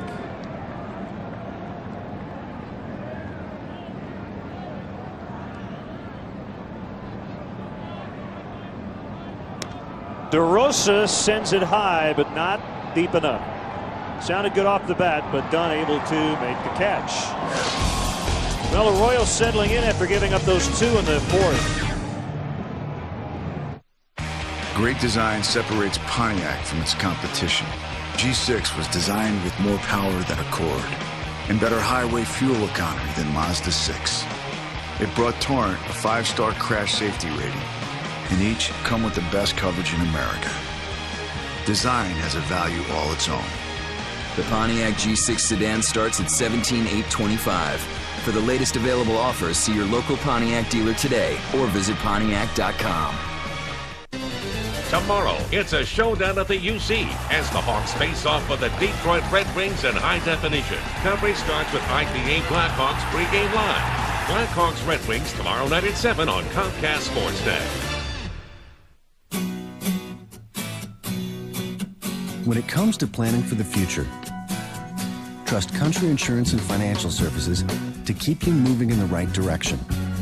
With down-to-earth, straightforward advice, Country Insurance and Financial Services is always there to keep you on the right path. Country, real answers for real financial security. For your family, for you, for a lifetime. This is our country. You've never driven anything like it. The Nissan Murano. Seamless, efficient acceleration from its CVT transmission. You've never seen anything like it. SUV versatility, 5-star safety rating in one beautiful package. Lease the Nissan Murano for just $299 a month. Feel it, see it, believe it. At your Nissan dealer now. Comcast Sportsnet, fans' best friend. Sit, watch. It's been all Ted Lilly tonight. Let's take a look. Brought to you by Midas. Mentioned he has all of his pitches working. We're going to get a look at some of his strikeouts. Fastball outside corner right there. Little backdoor slider for a called strike. Fastball away for a strike. Check swing on the curveball by Encarnacion. Another curveball to Jeff Conine. Swing and a miss. And then freezes David Ross on the inside corner with another heater. That's Ted Lilly's evening up to this point, brought to you by Midas. So it's pitcher against pitcher. Each guy with 8 strikeouts. But the Cubs lead 2-0 where it counts. Wind really gusting. Wow. It's Candlestick Park, but colder. In July, Arroyo bunts it past Lilly, who's able to dive and make the play, but can't make a throw. And Arroyo bunts his way on, bringing the tying run to the plate. He can do no wrong at the plate against the Cubs. It's tough to battle your instincts as a pitcher. Ted Lilly thought he could make a slide dive attempt to field that ball and throw on to first base. He would probably be better served to let it go to Aramis Ramirez, who had all his momentum going that direction. Great effort, great play, just slips out of the glove right there. But Aramis Ramirez coming in from third base might have had a better chance with a bare hand play and a throw on to first to get Arroyo, but it's tough to battle those instincts. So a bunt single for the pitcher, and the Reds in business. Second straight inning they've had the leadoff man on. And a pitch to Friel. He pops up the bunt, and Michael, boy, got out of that catcher's stance pretty quickly, but couldn't get over there in time.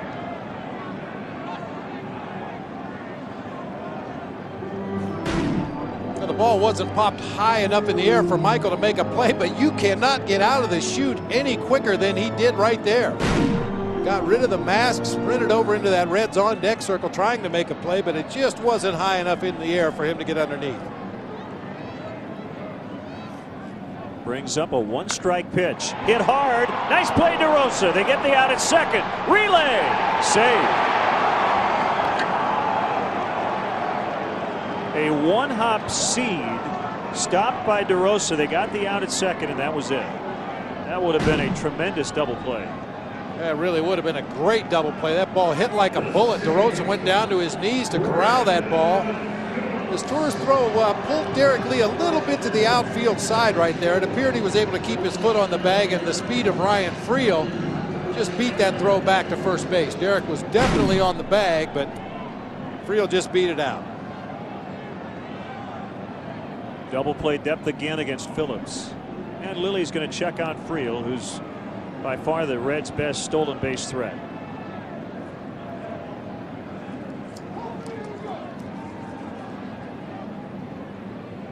"37 bases last year, tied his career high, led the team for the 3rd straight year, and tied for 7th in the National League.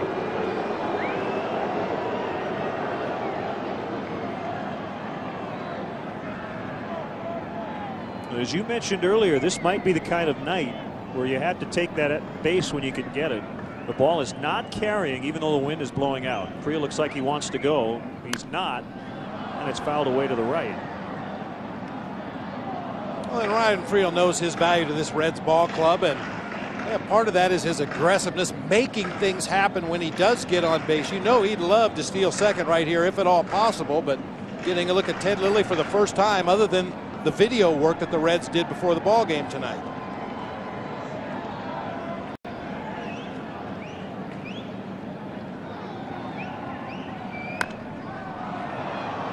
Will Jock have enough room?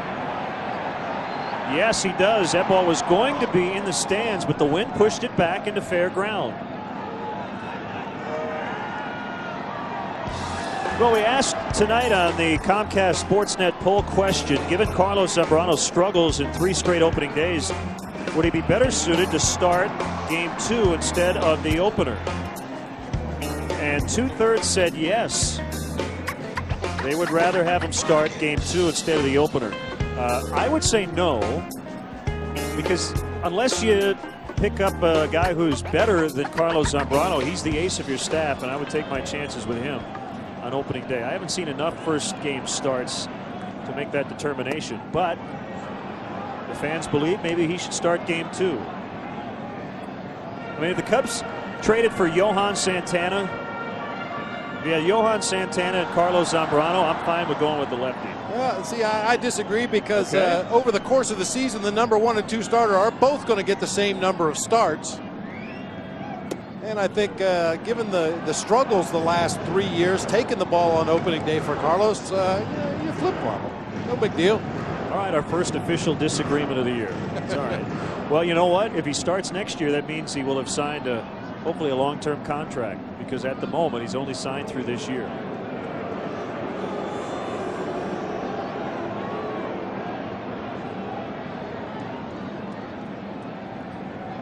Pitch count still in pretty good shape for Lilly. The pitchers are allowed to blow into their pitching hand while on the mound. It would not have been the case on Monday. In fact, we saw a ball called when Aaron Harang went to his mouth while on the dirt. Runner goes. The pitch is a strike. And Friel is safe at second. Well, it's a big stolen base because it changes a lot of things here with 2 outs in this inning. You'll see Friel gets a huge jump on the high leg kick that time from Ted Lilly. And the reason I say that changes things, now Aramis Ramirez has to play closer to third base than he normally would. We saw the exaggerated shift the Cubs like to use with Adam Dunn. Dunn crushes one deep to right center, and it stays in. It hits the bottom of the wall. Friel scores, and it's now 2-1. There's a very long single for Adam Dunn, and he has 4 RBIs in the first 2 games. Boy, good thing it stayed in the park. He didn't hit it high enough to hit it out, but he crushed it.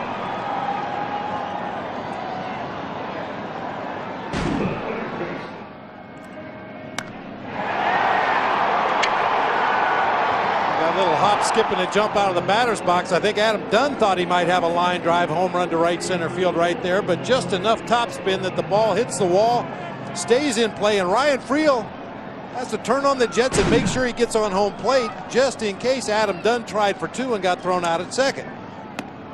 If that third out is made on the bases before the runner steps on home plate, the run does not count.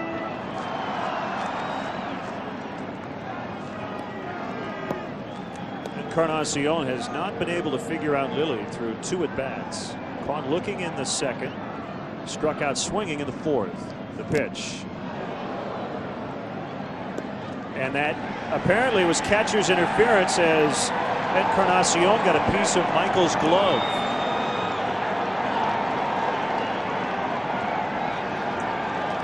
Boy, you hope this doesn't come back to haunt Lilly. Yep. Ever so slightly just ticked the glove of Michael Barrett. Any contact with that catcher on the swing, it's catcher's interference. Michael knows it right away. He doesn't even attempt to argue.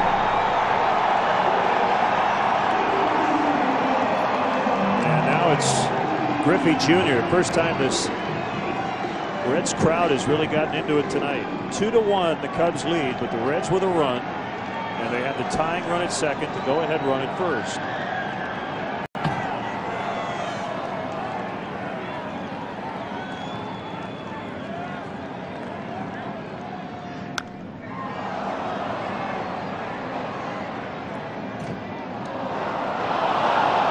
of the time you'll see that catcher's interference happen on pitches that are off speed because the catcher has a natural tendency to want to go out after the pitch.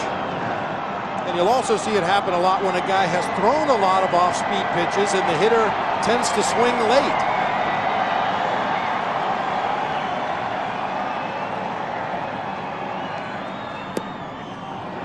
Low for ball one. 1-1. Craig Counsell particularly adept at nicking the catcher's mitt.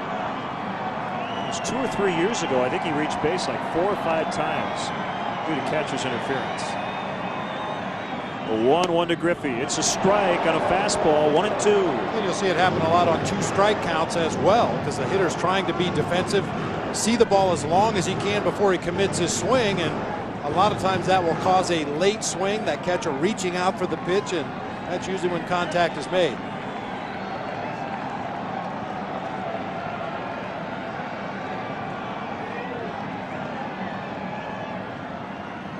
Kicking a 1-2 pitch, a high fly.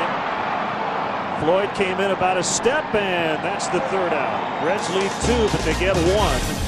They're on the board. The Cubs lead by 1.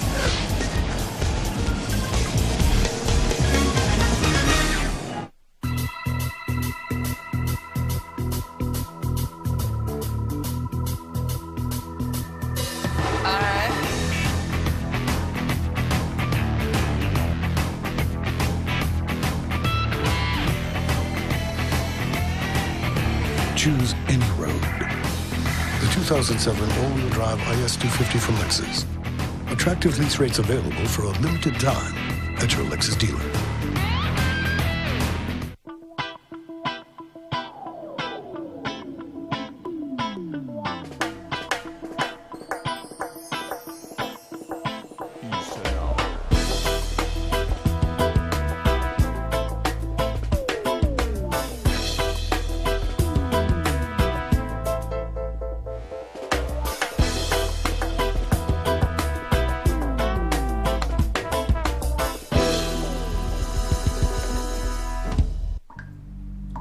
Single again.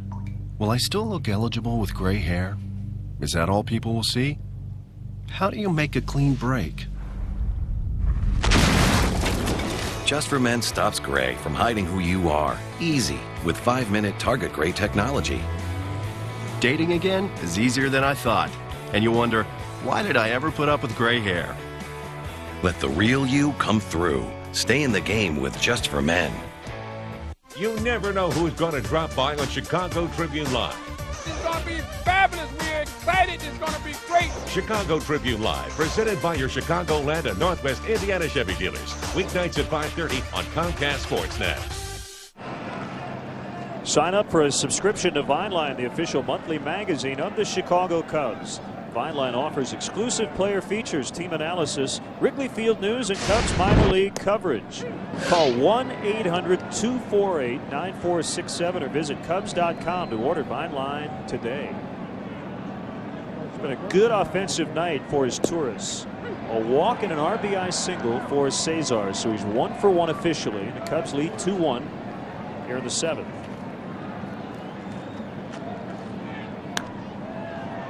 A rainbow back of 3rd. Encarnacion calling. Almost carried it back into fair territory as he made the catch. Tell you what, Bob, we had a great night the other night after opening day. Ron Santo and everybody in the Cubs radio booth, Pat Hughes, Corey Provis, Matt Bolts, and the 2 of us went over to a good friend of Ron's, and I know you've known Ed Shepard, his wife Patty, for quite some time.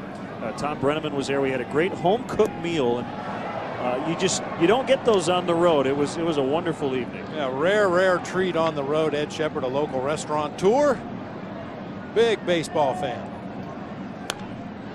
Well, Ted Lilly's going to at least start the bottom of the 7th. We saw some stretching out of the Cubs bullpen, which of course normally would happen late in a ball game, but with Ted in a little bit of trouble in the 6th inning.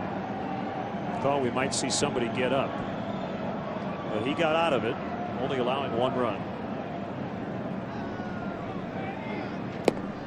Foul tipped for strike 3. Lynn, I didn't notice any appreciable drop-off in any of Ted Lilly's stuff in that last inning.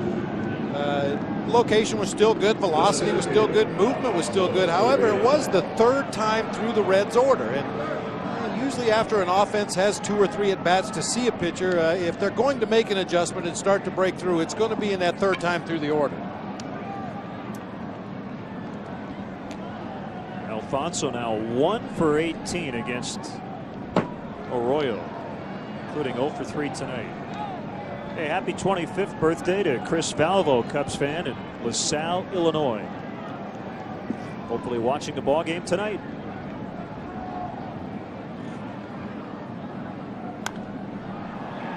Popped up. And about 5 rows in.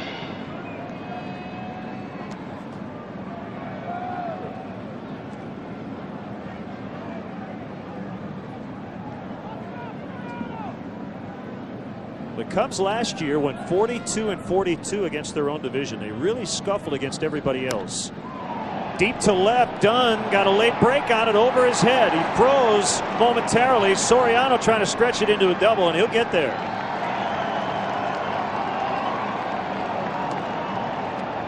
Snaps a string of 10 straight sent down by Arroyo. Look at the location of this pitch. Down and in. That is Alfonso Soriano's happy zone. A great low ball hitter. Arroyo trying to sweep that breaking ball on the outer third of the plate. He left it over the inside part down below the knees. And Soriano just dropped the head of that big bat on the ball and hit a screaming line drive over the head of Adam Dunn. So on the 14th hit of the season for the Cubs, they finally get extra bases. 1 extra base to be exact. A double by Soriano.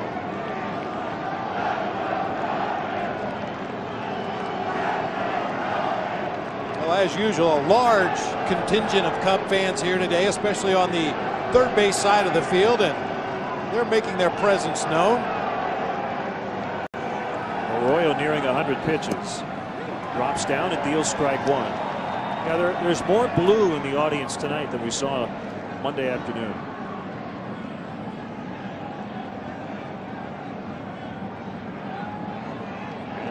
Alfonso got back in time.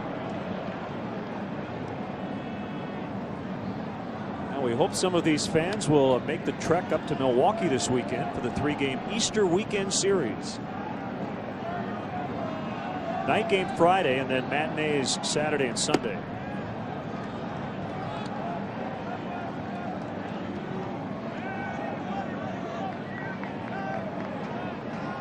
Cubs want some breathing room, leading the Reds 2-1.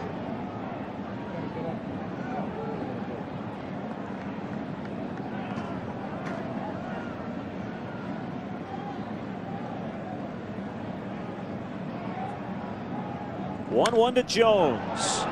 Fly ball shallow left. Dunn underneath, and they'll stretch here at Great American Ballpark. Cubs 2, Reds 1.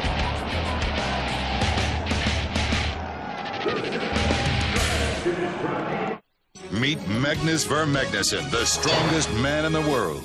Mr. Magnuson can lift a car over his head, carry an anvil the length of a football field, Magnus? pull a 747 jet with his teeth.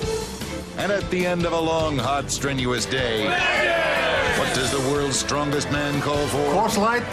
Frost brewed Coors Light, the world's most refreshing beer. Magnus. Hey, buddy.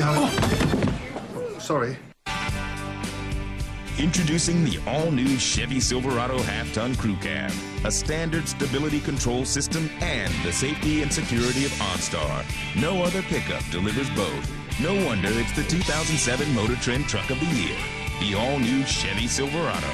Get this specially equipped 07 Silverado half-ton with standard OnStar and 1-year safe and sound plan starting at $24,995. Log on now to ChevyDriveChicago.com. Check us out today. Tomorrow, the world's fastest growing sport is live on Spike TV for a full night of fights. It all starts with a UFC Fight Night Live, featuring some of Ultimate Fighting's best young stars. Then, the all-new season of the show critics say is one of TV's best, The Ultimate Fighter 5, with the future stars of a brand new weight class that will change the sport forever. UFC Fight Night Live, followed by the premiere of The Ultimate Fighter 5. The action starts tomorrow at 8 on Spike. Highlights, breaking news, interviews, and more time to tell in-depth stories. It's all on Sports Night, every night at 6:30, 10, and midnight, only on Comcast Sportsnet.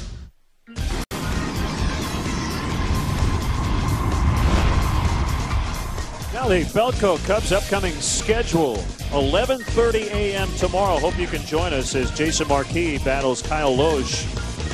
And then in Milwaukee, and we'll have Sunday's game, 1 o'clock Central Time. And Ted Lilly scheduled to come back and pitch the home opener on Monday against Houston.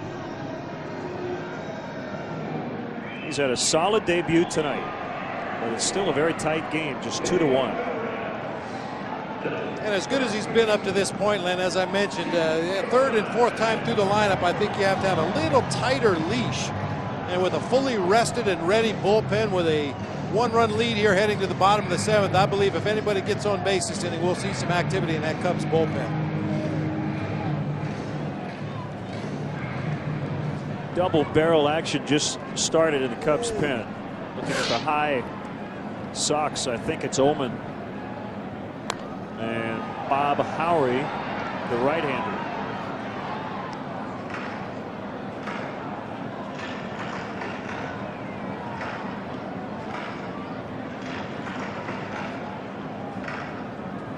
One strike on Conine, who's 0 for 2.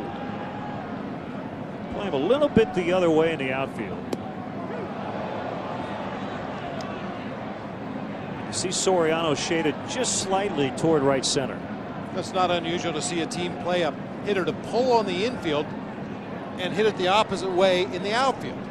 And of course the fielding charts that the coaches study closely before the ball game will tell them where to play the guys defensively, and those are based on where a guy, especially a guy like Jeff Conine in his career, he's had a lot of at-bats, and it's been proven that he hits more ground balls to the left side, more fly balls to center field or the other way. Now that could possibly change depending on the pitcher on the mound on a given night. You've got Carlos Zambrano out there throwing 97, 98 miles an hour. Chances are he's not going to pull the ball quite as much. You got a soft tosser who throws a lot of off-speed pitches, then there's a better chance that Conine might pull the ball in the air to the outfield. The 1-2 on the way. It's now even 2-2. Two more righties to follow, Gonzalez and Ross. 6 hits for the Cubs, 3 for the Reds. Cubs trying to even up this series at a game apiece. Going to try to bust him inside here, and he popped it up. 1 out is Ramirez at the last second, and to go back toward the outfield. The Chicago Cubs strongly encourage the use of public transportation. The CTA Red Line stops directly at Wrigley Field at the Addison Station. If you must drive, take advantage of the remote parking operation at DeVry University. Located near the Addison and Rockwell intersection, the remote lot offers parking and an express bus for just $6. For more details, visit Cubs.com or call the CTA hotline 773-836-7000.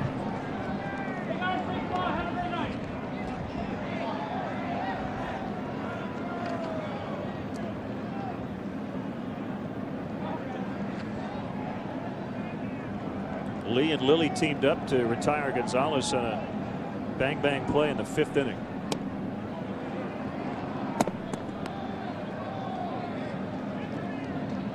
Lilly, the second consecutive Cubs lefty to pitch in a season-opening set after the Cubs had gone almost 10 years without a lefty pitching in the first series of a season. Last year it was Glendon Rush.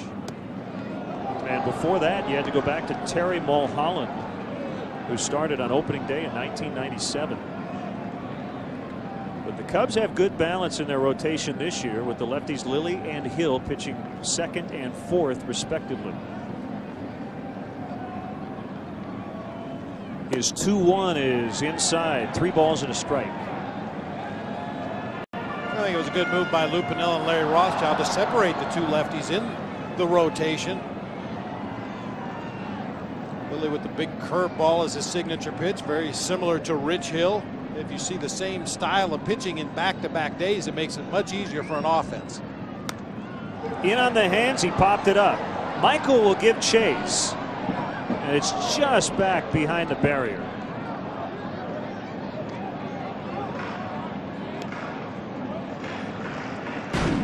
We talked about that wind blowing out to left center. Not nearly as hard now as it was a couple of innings ago, but Michael gives it a good look. It just falls into the front row behind the backstop. As a catcher, with a right-handed hitter, the ball popped up generally will go to your right. With a left-handed hitter, it will generally go to your left. So if you don't initially pick the ball up off the bat, go in the appropriate direction and hope you can find it. He went. That's a strikeout. Number 9 for Lilly.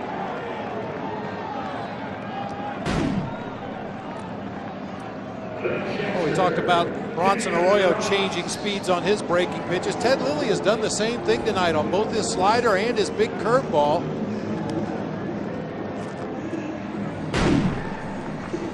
Gonzalez has not had a good night with the umpires tonight. He felt he beat that play at first base that you talked about back in the 5th inning, and he didn't think he went far enough to strike out on that pitch.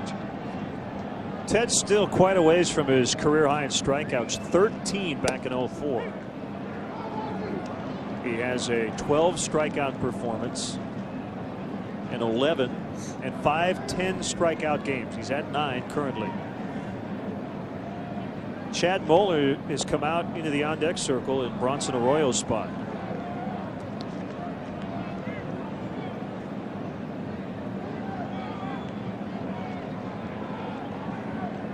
Arroyo's thrown 99 pitches, and the same now for Ted Lilly.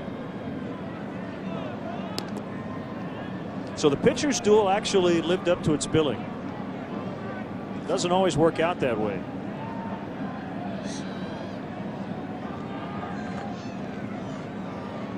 Deep breath from Lilly, and here he comes again on a 2-1 high drive. Floyd back, warning track, he has it. A long fly out to end the 7th as Ross was trying to tie it. Still 2-1.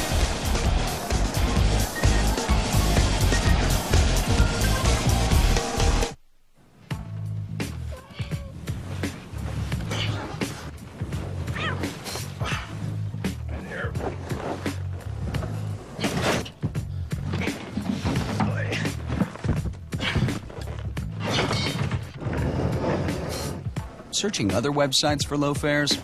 Better get comfortable. Fly one of Southwest Airlines' 7 daily nonstops from Chicago Midway to Long Island for just $39 one way. You are now free to move about the country. Not too close. What do you think? I got that insurance? What insurance is that, Yogi? The one you really need to have. If you don't have it, that's why you need it. Need what? Aflac. Well, if you get hurt and miss work, it won't hurt to miss work.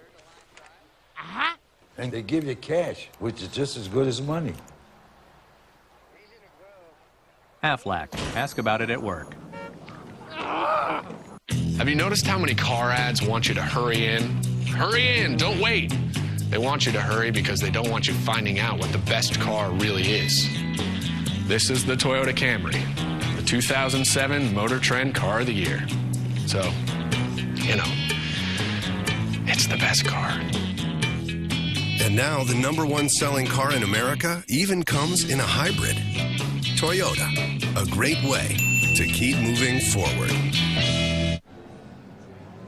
Get Chicago Sports News Nightly on Land Rover Sports Night. Coming up tonight at 9:30, Cubs and Sox highlights, Bulls Pistons highlights, and the Hawks' big injury to star Marty Havlat. Join Pat and Carey for Land Rover Sports Night tonight at 9:30, only on Comcast Sportsnet. I think Lou Piniella, Alan Trammell, Larry Rothschild, they're all trying to figure out if Ted Lilly will continue on. And here was his final pitch as David Ross flied to deep left. Had to take a deep breath right there. That ball had the trajectory of a home run coming off the bat, but as we've seen tonight, even though the wind is whipping out to left center, the ball is just not carrying well at all to straightaway left field. So Arroyo in what most likely is his final inning, his spot due to lead off the bottom of the 8th. He is now in triple digits, pitch number 100. He's been very good tonight. He's only allowed 2 runs. Ted Lilly's been a little bit better. That was really just that 4th inning when, as we said at the time, it looked like the Cubs made a real good adjustment in that 4th inning. It appeared they went to the plate looking for that breaking ball, and when they got it, they didn't miss it. Front door breaker did catch part of the inside corner, and it's 2-1 on Lee. Arroyo working quickly with that signature big leg kick. It gives you a lot of things to look at out there on the mound, and that's part of his deception. The high leg kick, the flowing blonde locks. The 3-1 pounded on the ground into left for D. Lee.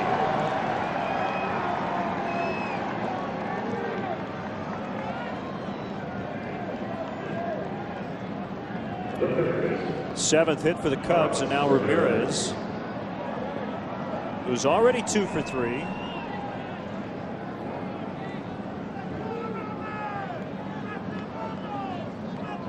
Well, we've seen a couple balls struck pretty well that really haven't carried.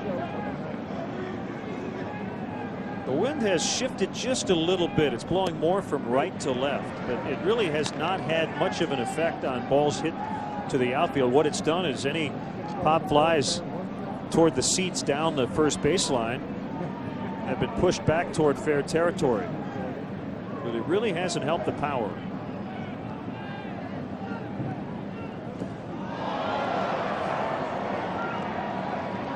Two strikes on Rami.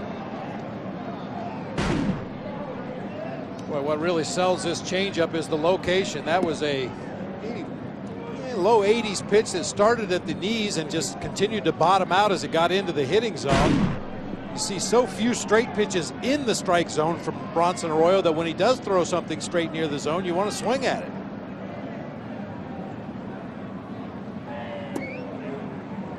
Blown outside.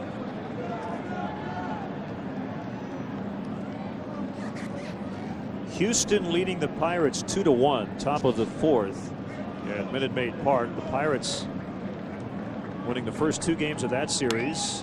Into left, and 2 men on. Lee takes a look and stays at second. A 3-hit night for Ramirez. Now this time Aramis is able to reach out there and pull this breaking ball just on the outside corner. It's the mark of a strong hitter. Reach out there and hook that ball back to your pull field when the pitch is nearly off the plate away. Jerry Narron has already made the signal. Mike Stanton was getting ready. And it's time for the forward call to the pen. Cubs threatening, leading 2-1 in the 8th.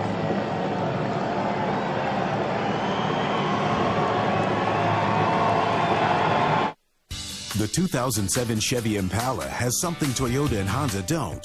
The GM 100,000-mile warranty. And OnStar, with help at the push of a button. And diagnostic checks emailed to you every month. Impala has you covered for the road ahead. Get a 2007 Impala LS with standard OnStar and 1-year safe and sound plan starting at $21,630. Log on now to ChevyDriveChicago.com. Check us out today. I don't think you're supposed to put coins in there.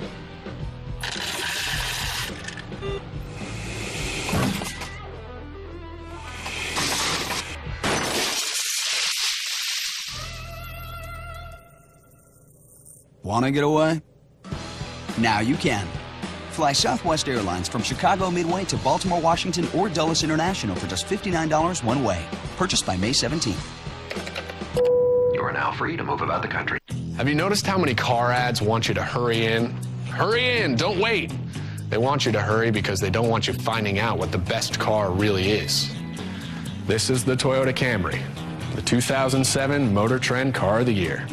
So, you know, it's the best car.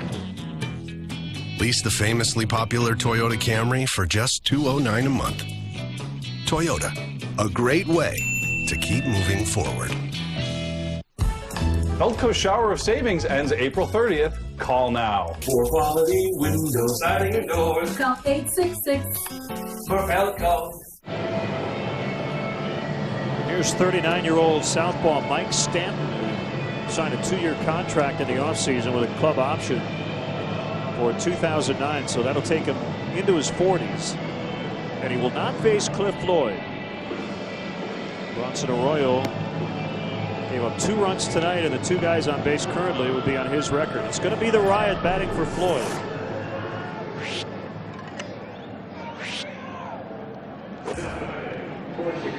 And you would expect Ryan Theriot to come up and try to put down a sacrifice bunt in this situation. Runners at first and second, nobody out. And depending on what the Reds do defensively, generally you want to bunt the ball to the third baseman. Make Edwin Encarnacion come in and field the ball, allowing Derek Lee to advance from second to third behind the play. Ryan did get 2 at-bats, even though he didn't start on Monday, and went 0 for 2. Shows bunt, almost got hit. Oh, I got the back leg out of the way. Yeah, this is an interesting defensive alignment the Reds have. Brandon Phillips, the second baseman, was standing on the bag at second as you get one more look at Theriot getting out of the way of that inside pitch. Here you'll see the defense. The second baseman holding Derek Lee on almost like a first baseman would. The shortstop is cheating way over into the hole between third and short, and Encarnacion cheating way in from third base. Same pitch. I said generally in this situation you want to make the third baseman field the ball. The big change is when the defense runs what they call the wheel play. When the third baseman charges, the shortstop breaks to cover third. And in effect, that's what the Reds were doing on the first 2 pitches to Ryan Theriot. Now they're in a more traditional defensive alignment. I'll tell you what, I'd consider letting him swing away here. He's got a big hole on the left side, even though he does bunt. Encarnacion will throw to Phillips covering first. So he gets the sacrifice down, second and third with only 1 out.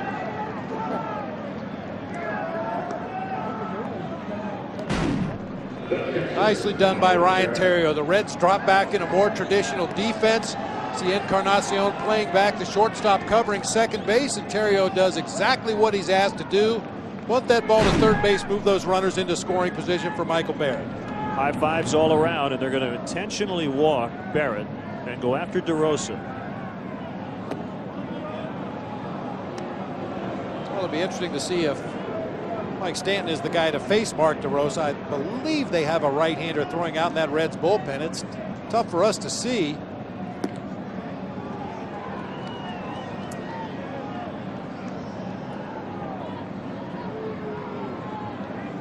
Todd Coffey is the Reds right-hander in the pen. And if Jerry Narron does go to Coffey to face Mark DeRosa, I wouldn't be surprised to see Darrell Ward come off the bench to pitch hit for DeRosa, because Ryan Theriot is already in the ball game. You could very easily plug him in at second base. There's ball 4, and the bases are loaded. And here comes Narron. Darrell Ward still has a jacket on. And he's going to have a couple of minutes to get ready.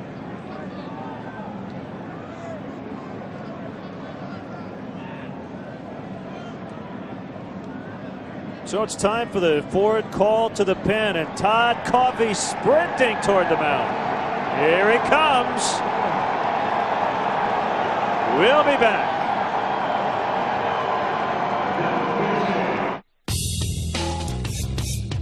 Giving the new Sierra more power doesn't make it professional grade. Giving it more power while making it more fuel efficient does. Introducing the all-new 2007 GMC Sierra. The only pickup that offers more than 300 horsepower and over 20 EPA estimated highway miles per gallon. That's professional grade.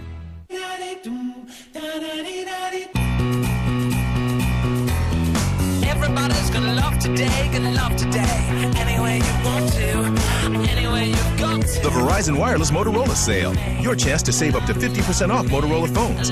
Now get great deals on the Q, just $79.99. The Crazer, just $49.99. Or the Razr, just $39.99. But hurry, sale ends March 31st. Your favorite phones in your favorite colors from your favorite wireless network, Verizon Wireless. You've never driven anything like it. The Nissan Murano. Seamless, efficient acceleration from its CVT transmission. You've never seen anything like it. SUV versatility, 5-star safety rating in one beautiful package. Lease the Nissan Murano for just $299 a month. Feel it, see it, believe it. At your Nissan dealer now. After the game, stick around for Cubs Postgame Live. Get highlights of all the action, plus analysis from Dan Plesac. Don't miss Cubs Postgame Live from Cincinnati immediately following the game right here on Comcast Sportsnet. Dale Fisher, Dan Plesac, and producer Jeff Nelson on hand tonight. Todd Coffey was a busy man last year. He appeared in half the Reds games.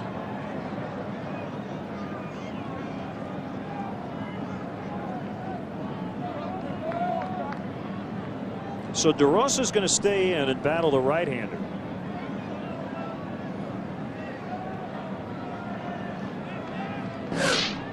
Bases loaded, 1 out. Cubs leading 2-1 in the 8th inning. Base hit to left. Lee is in. They're going to try to score Ramirez. Here comes a throw by Dunn. He's saved. Mark DeRosa makes it 4-1. That's a big, big hit.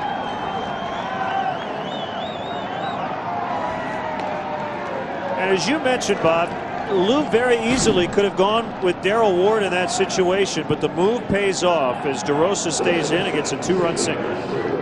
Finds that sinker on the middle of the plate, grounds it through the left side of the infield. I'll tell you what, Len, I was very critical at times of Aramis Ramirez last year for a lack of effort on the field, but that has not been the case in the early going this season. He is really busting it on those base paths. Came around and scored from second base on a hard hit ball right to Adam Dunn in left field. Ran right in the face of the left fielder and scored easily. Ward, by the way, is on deck in Lily's spot. Those runs charged to the starter Arroyo. The Cubs continue to get singles. They have 9 hits and 8 of them have been singles. And that's not how this team was built, but it's worked tonight.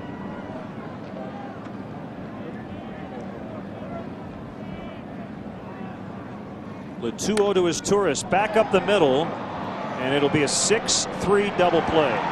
So Coffey eventually escapes, but not before the Cubs' new second baseman adds a lead. It goes from 2-1 to 4-1 on that swing.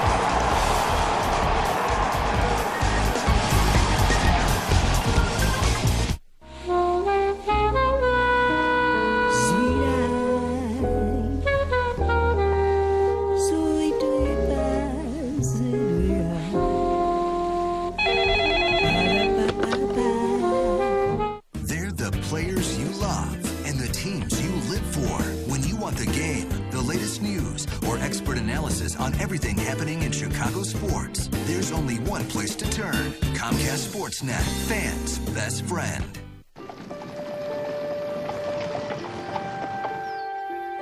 Introducing the rugged Arctic Cat Prowler utility vehicle.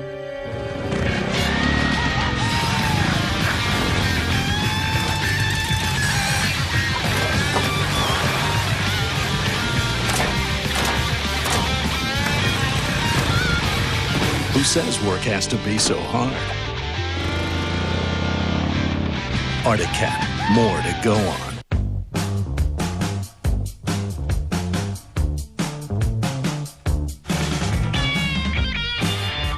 Introducing the 2007 Cadillac CTS Bose Edition, complete with sunroof, Bose sound system, 3.6-liter engine, and wood and leather trim.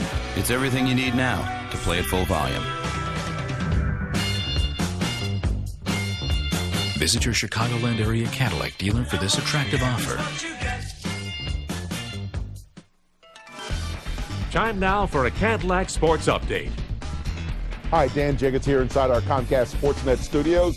We'll get you back out to the game in just a second, but first, let's check in on some of the earlier action from today. The Sox hosting the Tribe, and they were up 7-6 into the 7th until Grady Sizemore takes Matt Thornton deep for a 2-run jack. Cleveland wins it by a final of 8-7. Well, that'll do it for now. From here, let's go back out to the ballpark and Lynn and Bob. Terrio stays in and plays left. And Bob Howry makes his 07 debut. Howry was rock solid last year out of that Cubs bullpen in a year with very few highlights. He was certainly one of them. The most reliable setup guys in all of baseball. And he'll start facing a pinch hitter, Scott Hatteberg, in the 9th spot.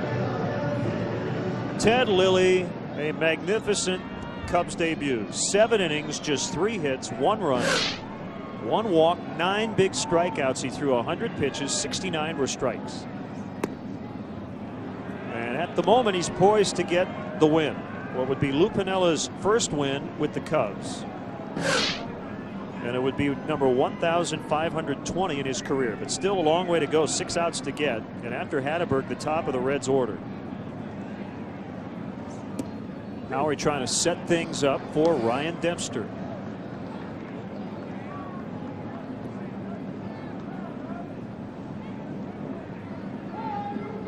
A bitterly cold night in Cincinnati. It's going to be cold again tomorrow. Cubs still with a chance to win this series. Jones has room. 1 out.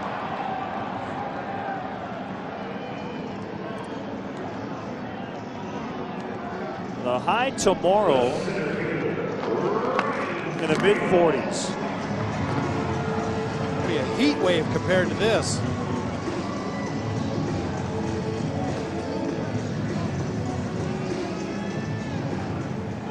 We'll be indoors this weekend. It's going to be cold in Milwaukee, but not inside.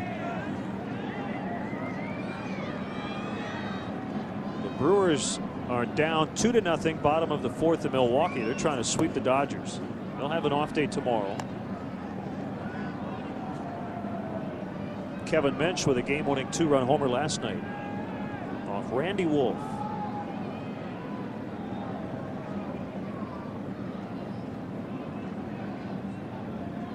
A 1-0 to Friel. He was late, 91 on the fastball, and he just got a piece.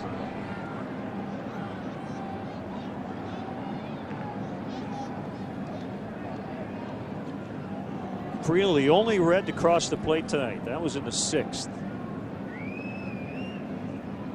Kick in a 1-1. Friel thought about a bunt. Ramirez was even with a bag and then charged in, but Friel did not go after it. Yeah, retiring Ryan Friel is always a big out. He's such an emotional spark plug for this Reds ball club. We talked about it earlier in the game. When he gets on, he's always looking to steal. Changes the complexion of the ball game. You'd like to keep him off the pads. That's a strike. It was a called strike by Bob Davidson. A lot of late movement on that pitch. You'll watch. Barrett kind of pushes it out of the strike zone a little bit. Might have caught the bottom of the kneecaps when it crossed the front of home plate, but borderline at best. We'll take it.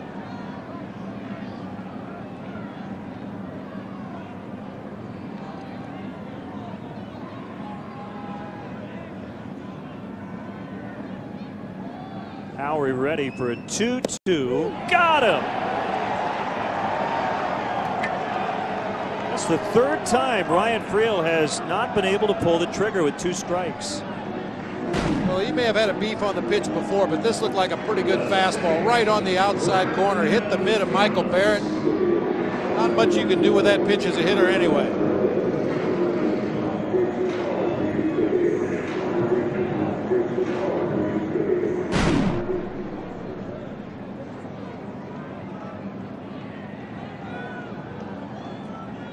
Two outs for Brandon Phillips.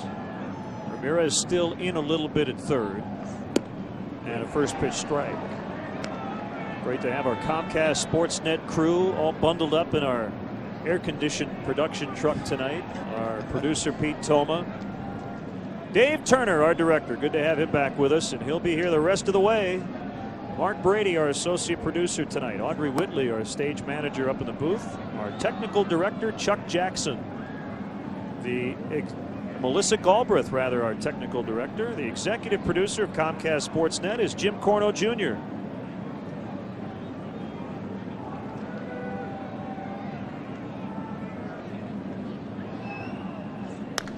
High drive, deep to left. Terrio still trying to get it. He got it. He just kept backpedaling and able to make the catch on the track. 4-1 after 8.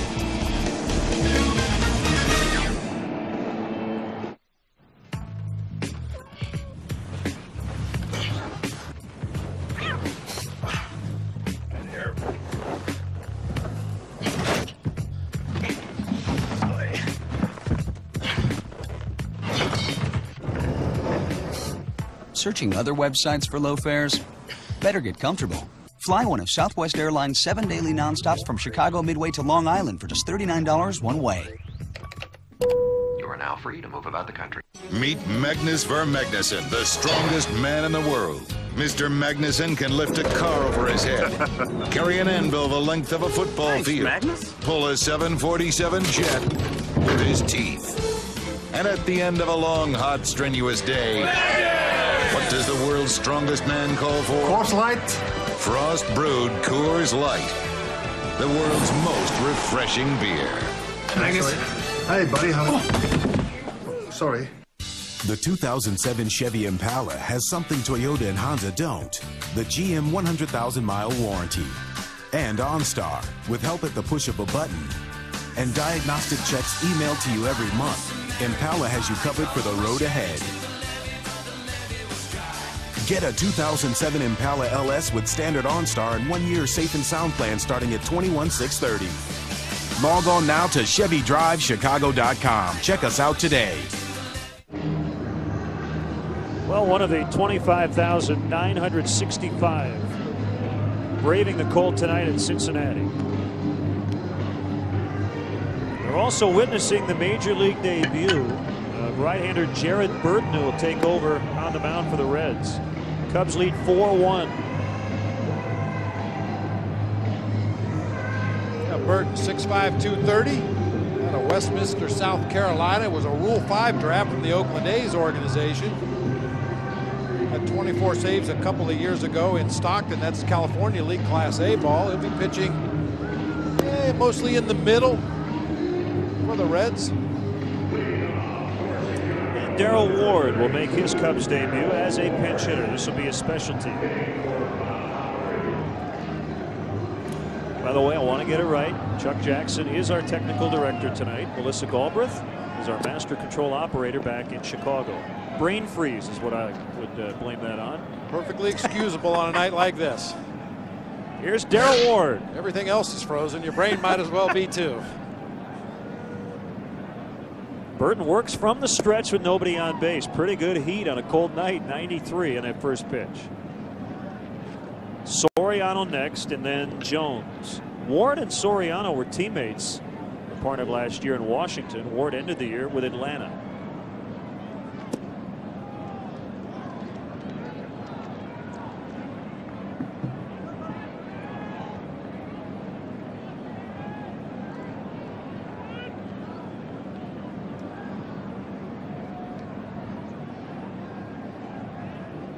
The kick and a 2-0 to Ward. Boy, he was geared up. Just couldn't find that fastball. 2-1. He has one of the sweetest swings you'll ever see.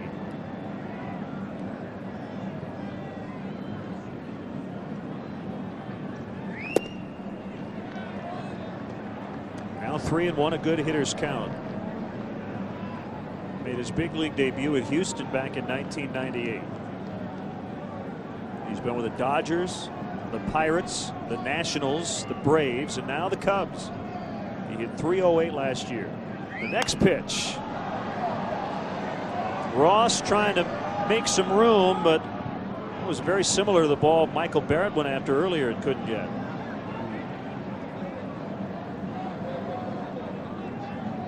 It was almost in exactly the same area as Michael Barrett's pop-up. Gentleman made a much better play on the one Michael Barrett chased than he did on this one. You know, it just never fails to amaze me how people grab their cell phone. The ball goes up. They're trying to find the ball with one hand. They jump on the cell phone with the other. Am I on TV? Now with the Cubs hooded sweatshirt back of the plate. And Ward will head to first.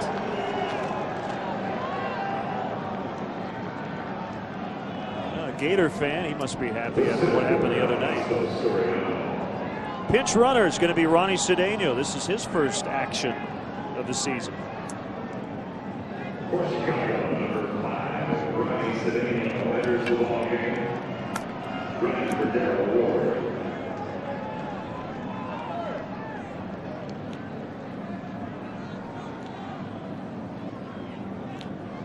So leadoff walk now. Cedeno, the pinch runner.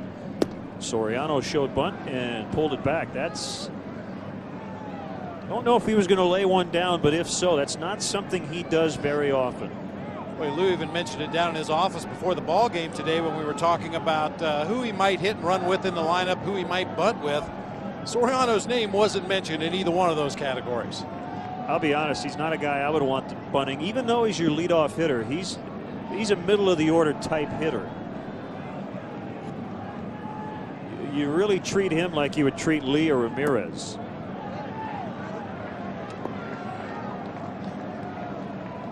Well, and after 4 at-bats against Bronson Arroyo and a variety of off-speed pitches and breaking balls, he gets an at-bat finally against a hard-throwing right-hander. Figures to get some fastballs. Cedeno runs, swing and a miss. Here's a throw. Got him. David Ross has gunned down both attempted base stealers in this series. Lightning quick catch and release by David Ross behind home plate. You'll notice ever so slightly he started to close his shoulders, get his body turned so that when he received the ball he was already in a pretty good throwing position, and then just makes a perfect throw to second base in time to get Cedeno.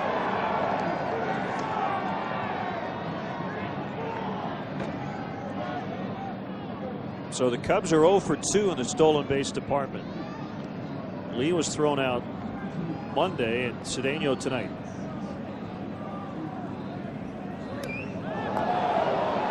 It did not hit Soriano. That sound you may have heard was a glove of Ross. Soriano stands so close to the plate and so far up in the batter's box. I don't know how this one missed him. He's able to get that left arm out of the way. Just in time. The decision pitch, and he looked at it for ball 4.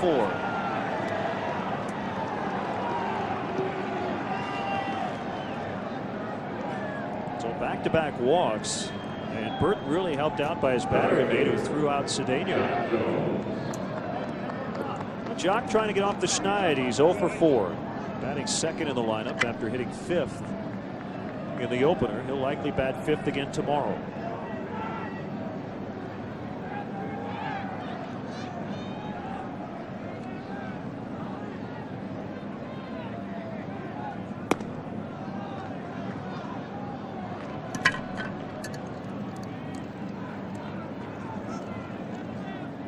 Well, potentially devastating news for the Cardinals. Chris Carpenter with some elbow soreness will skip his next start.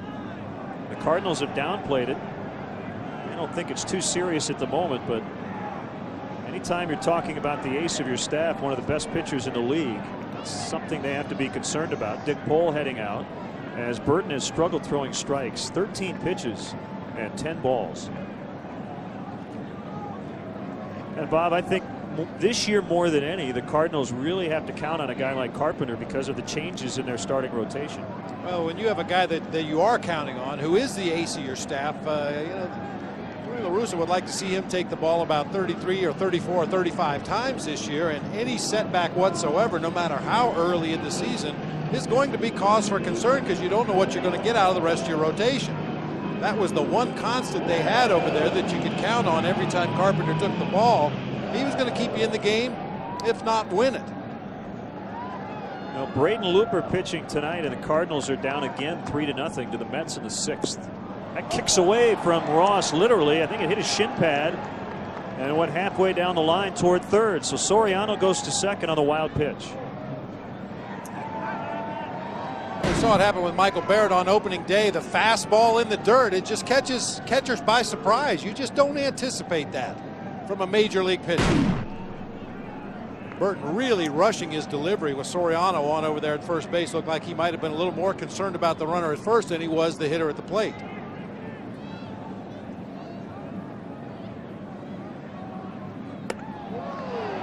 And Burton has walked 3. Might be a little nervous again. This is his major league debut, and the Cubs with 2 on for Lee.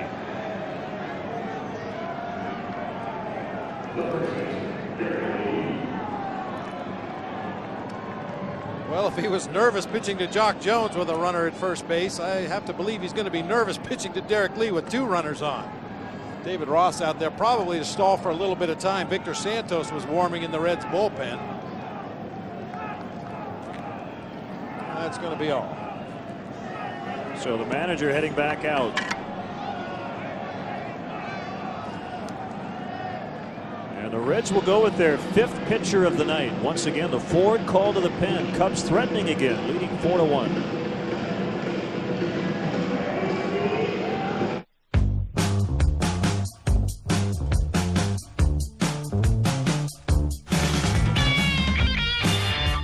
Introducing the 2007 Cadillac CTS Bose Edition, complete with sunroof, Bose sound system, 3.6-liter engine, and wood and leather trim. It's everything you need now to play at full volume.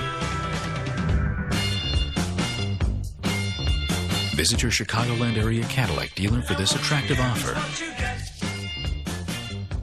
I am your idea. I gotta fly. I gotta move. I'm out of the box and in the network. In the zone and on your mind. Don't stop me now. Give me Rico. Rico's always ready to move me. Send me. Here, there, everywhere. This is how we go. Let's go. Rico.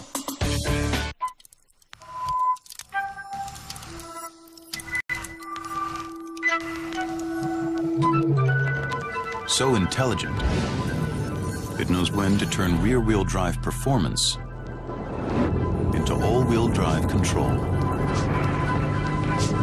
So intuitive, it's beyond machine. The all-new 306 horsepower G from Infiniti. Well, Jeff Burton's major league debut, probably not what he dreamt about as a young child, but he's going to get many more opportunities. You'll see Aaron Harang comes over and gives him a tap on the back, Dick Pole right away, reaching down there at the end of the steps in the dugout. Probably a case of a little first time out jitters. But they always say when you put that second deck on the ballpark, it changes everything. Victor Santos will take over now for the Reds. Added to the roster on opening day. He was signed to a minor league contract in January, and he was the only non-roster invitee to make the Reds opening day roster. The reason he made it, 9 appearances in spring training. He didn't allow a run in almost 16 innings.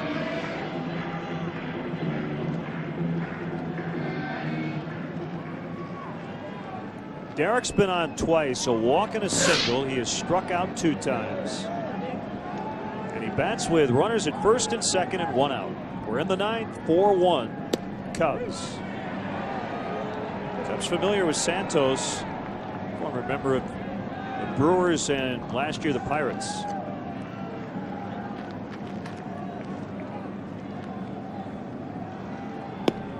Derek taking all the way.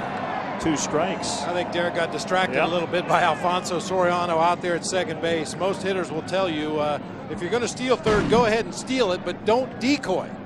You see Derek froze when he saw Soriano breaking for third base, and then Alfonso hit the brakes and went back to the bag at second. Kick and he 0-2. He struck him out. But Derek wanted to pound the barrel of the bat into the dirt, but he decided better of it. You know, those are the kind of things that teammates will work out as the season goes on. Either run or don't run. There's a high fastball, belt high out over the plate, a pitch Derek usually makes contact with. But you see Soriano crossover step, and Derek at that point was going to take the pitch and give him the opportunity to steal third. He hit the brakes instead, stayed at second base. Roller to third, Encarnacion takes the short route right to the bag to force off Soriano. Bottom 9 will probably see Dempster in a safe spot.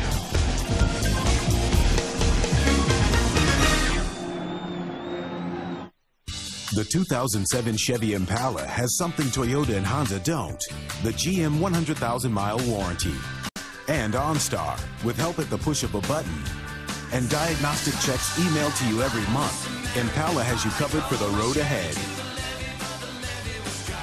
Get a 2007 Impala LS with standard OnStar and 1-year safe and sound plan starting at $21,630. Log on now to ChevyDriveChicago.com. Check us out today. When it comes to planning for the future, trust Country Insurance and Financial Services to keep you moving in the right direction.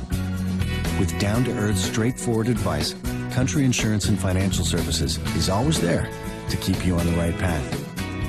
Country, real answers for real financial security. For your family, for you, for a lifetime. This is our country.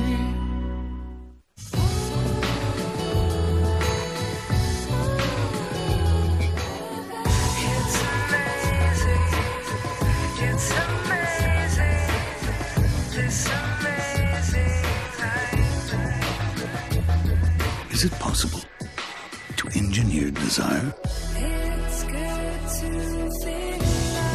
The ES from Lexus. At your Chicago area and Northwest Indiana Lexus dealer. This year, when you can't be at home to watch the Cubs on TV, check out MLB.tv. You can watch every out-of-market game of the season live online, even when you're traveling. And this year, live radio broadcasts are included with a subscription to MLB.tv. For more details, visit Cubs.com, where baseball is always on. A Buckeyes/Cubs fan. You're kind of like that, right? Yeah, weather more conducive to a Buckeye football game, but Cubs on the good end of a 4-1 lead here as Ryan Dempster takes over for his first save opportunity of the season. 24 saves on the year last year. A real down year for Ryan Dempster. Really struggled from time to time on the mound. We don't know what's going to happen tonight, BB, but I think this is the perfect situation for his first save opportunity. A 3-run lead here in the ninth. Tough lineup with Dunn, Encarnacion, and Griffey due up.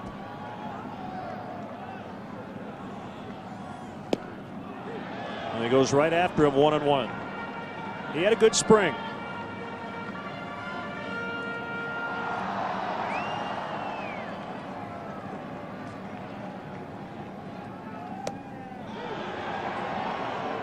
.93 on that fastball from Demp. And the count is 1-2. He had a .270 earned run average, 3 earned runs in 10 innings. Michael wants it down, struck him out. It might have been the splitter, whatever it was 88, and it was nasty. Good start for the season for Ryan Dempster. A slider. That's a slider. Yep. We talked about that last year. At times it's hard to distinguish between his slider and his splitter because the movement is very similar. That slider going straight down. Encarnacion 0 for 2 reached on catcher's interference in the 6th. So the only contact he's made tonight has been the catcher's mitt.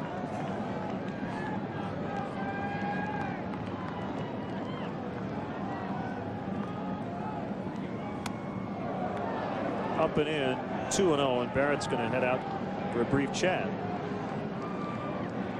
The Nissan drive of the game. We're going to go back not too far. Mark DeRosa with a 2-run single to add some insurance in the 8th inning. Found that hole on the left side of the infield, drove home Derek Lee, and a hustling Aramis Ramirez give the Cubs a little bit of cushion in this ballgame. talking about Ryan Dempster and the spring that he had, I think it's harder for a manager and a pitching coach to get their closer ready than any other thing you have to do in spring training. I mean, to that end, it's not unusual to see closers pitching in the 3rd or 4th inning of a ball game in the Cactus League or the Grapefruit League because you want to get them in there against big league hitters early in spring.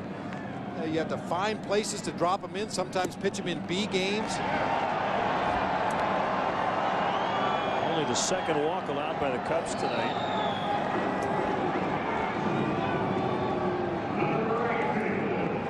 It's just hard to consistently get your closer in there in the situation you're going to use them during the regular season. Now, the last week or 10 days of spring training, it's not unusual to see a manager leave his starters in for 9 innings, and in those situations, it works out perfectly. You get your closer in there in the 9th inning to close out a ball game. But for the first 3 weeks of spring training, if you save your closer for the 9th inning, chances are he's going to be facing a bunch of AA hitters.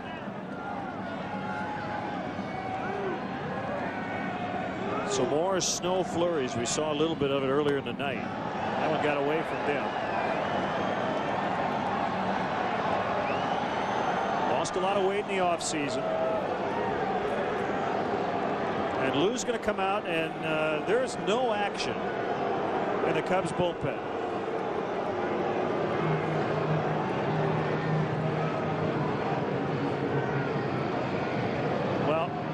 I'm not a professional lip reader, but I do believe Lou's telling Ryan Dempster he's got a 3-run lead, throw some strikes. I don't know if he said throw strikes, but I did say 3-run lead somewhere in that 2 or 3 sentence monologue. I'm just guessing at the second part. Well, that was a very quick chat, wasn't it? And it was one-sided. Missed again. 2-0. Well, the good thing was Lou was still walking back to the dugout as that pitch went by, so he didn't get a look at that last pitch. The 2-0, Griffey looked at it all the way, 2-1.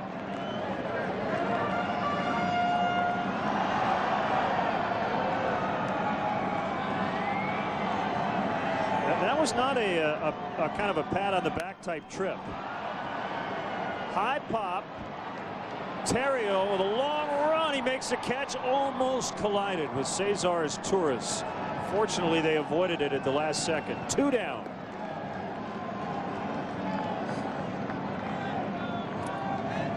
Well, we were talking about it before the ball game, Len. One thing that can really hurt the chemistry of a ball club early in the season is if you bring your closer into a ball game that you feel you have won and they let it get away. That hurts worse than anything else. Losing ball games that you have well in hand. And I think Lou just wanted to make sure Ryan Dempster realized that he is the closer of this ball club. This is his job. Come in and get it done. Jeff Conine high in the air. Terrio. This should do it. It wasn't easy, but he made the catch. And Dempster gets it done, and Lou Piniella has his first win as the manager of the Chicago Cubs. We saw a little glimpse of what Lou's all about when he came out to the mound, and he was not smiling when he chatted with Ryan Dempster. 4-1 the final here on a cold night in Cincinnati, and the Cubs can win the series tomorrow. Well, all's well that ends well, but I think Lou, every opportunity he gets early in the season, he's going to put his stamp on this team. He's going to let guys know what's expected of them in no uncertain terms. These guys are professional ball players who are paid very well to go out there and do their thing. And granted, there's going to be days it just doesn't work the way you want it to, but there Lou with an arm around Ryan Dempster. First victory as the skipper of the Chicago Cubs. He's smiling now. Our Hyundai player of the game is Ted Lilly, who gets the win tonight. The Cubs pitching staff gave up just 3 hits all night. Well, you talk about adjusting to a new ball club. What a way to make yourself comfortable with your new team. Ted Lilly goes out and absolutely deals against a very aggressive hitting Cincinnati Reds ball club tonight. 9 punch outs, only 1 walk in total command the entire evening. So the Cubs beat the Reds 4 runs, 9 hits, 1 error, 9 left. The Reds 1 hit, 3 errors, nobody left. They stranded 5. Jason Marquis tomorrow. will pitch for the first time in the regular season in a Cubs uniform. And he'll face former Cubs draft pick right-hander Kyle Loesch. Will be on the air 11:30 from Great American Ballpark. It's going to be cold once again here in Cincinnati. So for Bob Brenly, Pete Toma, Dave Turner, Mark Brady, and our entire crew, this is Len Kaspers saying so long from the Great American Ballpark. Final again. Cubs 4, Reds 1. We're back on the air 11 o'clock with Cubs pregame live tomorrow morning. In-game scoring provided by ScorePad. Stay tuned. More to come from Cincinnati. It's Cubs postgame live coming up next on Comcast Sportsnet.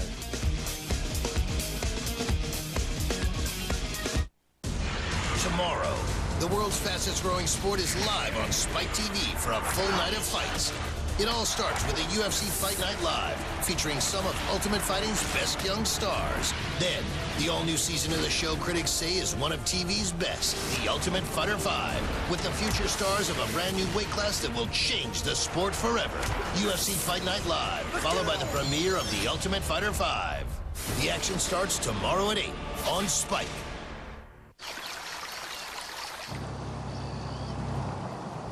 Halt! Whoa, whoa, whoa. Answer my 3 questions and I'll let you pass. Are you kidding? What's large as a mountain but as small as a... Hey, how many people you got in there? 8. Whoa, is that a DVD player? Maybe. Do I smell cookies? Hit the gas. That's 3. Beloved by humans, envied by trolls. The pilot from Honda. Cubs baseball on Comcast Sportsnet has been brought to you in part by Nissan, who invites you to shift the way you move through the world. LoJack, the only stolen vehicle recovery system operated by the police. Bacardi Rum, if you're going to drink, be responsible. And by Pontiac, 9 performance machines, all designed for action. Just a few years ago, we wanted patients to be able to interact with their doctors online. The only reason they couldn't was slow dial-up internet from the phone company. Then cable brought competition to the internet, and speeds went through the roof. High-def video, high-speed internet. Competition from cable revolutionized medicine, brought patients and doctors closer together. Cable competes, we all win. Reynolds Ford service gives you what no other dealer does, a free loaner. Here's a Reynolds Ford Quad City exclusive. Bring your current vehicle to Reynolds Ford Service Department, any make, any model, regardless of where you bought it, and get a free service loaner. There's absolutely no charge. Plus, at Reynolds Ford, we'll thoroughly check out your car for trouble. Absolutely no charge. Reynolds Ford offers the area's best technicians, free diagnosis, and free loaners. Reynolds Ford service, free loaners, free diagnosis. Why take your car anyplace else? Sports Rise every morning only on Comcast Sportsnet.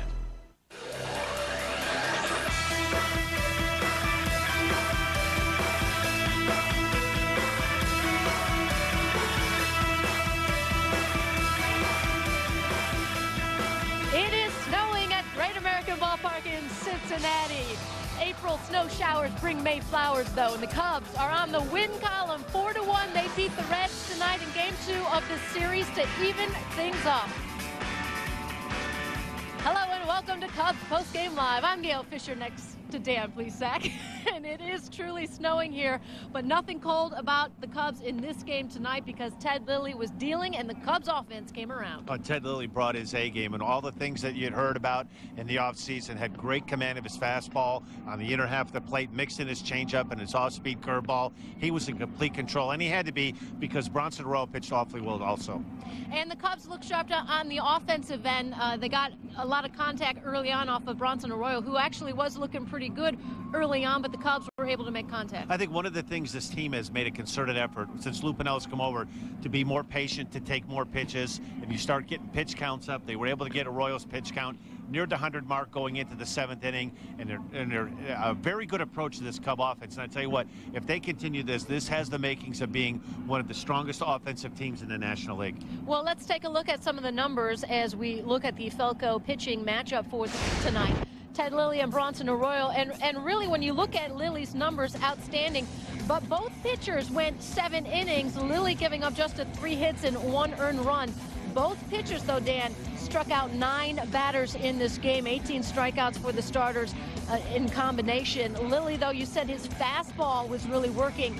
They might have been looking for breaking ball, but Lilly got him with the fastball. I think one of the things he did really from the beginning part of the game all the way through the end, he was able to establish the inside half of the plate. He was able to throw it for strikes, and he kept going to that repeatedly, and they weren't able to make contact. He was able to beat them on fastballs in, which when you start making major league hitters have to really get the bat started to get to the ball in the inner half of the plate, it really opens up things for your off-speed pitch and your changeup. Here you see he's just pounding that inner half of the plate, and he just kept going there and going there. Here you see a great changeup to Ryan Friel, but a lot of these are due to the fact the off-speed swings and misses are due to the fact he was able to locate that fastball in for strikes, and that just opened up both sides of the plate for Ted.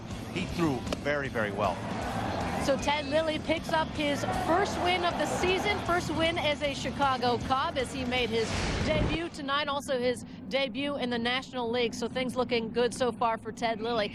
Bronson Arroyo, on the other hand, did get tagged for the 4 earned runs. He did pitch pretty well, but when you give up runs, especially in this ballpark on a cold night like this, it's going to be over quickly for him, and Bronson Arroyo got into some very trouble. much when you're playing in cold weather like this, 2 runs is almost like 4 runs. One of the things that really was impressive for the Cubs, they were able to tack on a couple of runs late. Mark DeRosa, a big bases-loaded base hit to knock in 2 runs. And Arroyo was the same Arroyo of last year, able to change speeds on his curveball. Basically, he throws 3 or 4 different combinations of curveballs. A hard-cutting slider, he takes a little bit off, throws just enough fastballs to keep you off balance. And he really had the Cub right-handed hitters off balance most of the night. Both pitchers threw over 100 pitches. Arroyo with 108, Ted Lilly with 101. So Bronson Arroyo takes his first loss, career loss, against the Cubs tonight. I want to just talk about the pen real quick because, well, Lou Piniella did what I suppose a textbook manager would do, and that's go with your setup man in the 8th inning and then bring in your closer in the 9th. So the Cubs bullpen went 2 scoreless innings. Bob Howery, 1 inning, 1 strikeout. Ryan Dempster, 1 inning, 1 walk. He does get the save, and I thought it was interesting that Lou Piniella did go out there after he walked the batter and said, hey, listen, you got to throw strikes. Well, I don't know if he said that. He was probably a little bit more strict than that.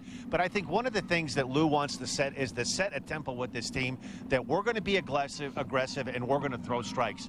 All too often last season, from the starting pitchers through the relief corps, even in the middle part of the game, way too many bases on balls. And if they can establish that they're going to be aggressive, throwing strikes, attacking the strike zone, you'd be surprised at the plays that will be made behind you when you're aggressive and you're pitching ahead of the count. And far too many times last year, Cub pitchers put themselves in a lot of jams by walking way too many batters. I thought that might have rattled Ryan Dempster by doing that. Of course, it did not. He got out of the inning, and he picks up his first save of the season. As we head to break, let's give you our Pontiac poll question of the night. The Cubs pick up win number 1 on the season. How many games do you think the Cubs will win this year? 70 or less, 71 to 80, 81 to 90, or 91 or more? Log on to our website at ComcastSportsNet.com. Give us your answer, and we'll have the results later in the show. Don't go away. Dan and I will be back right after this.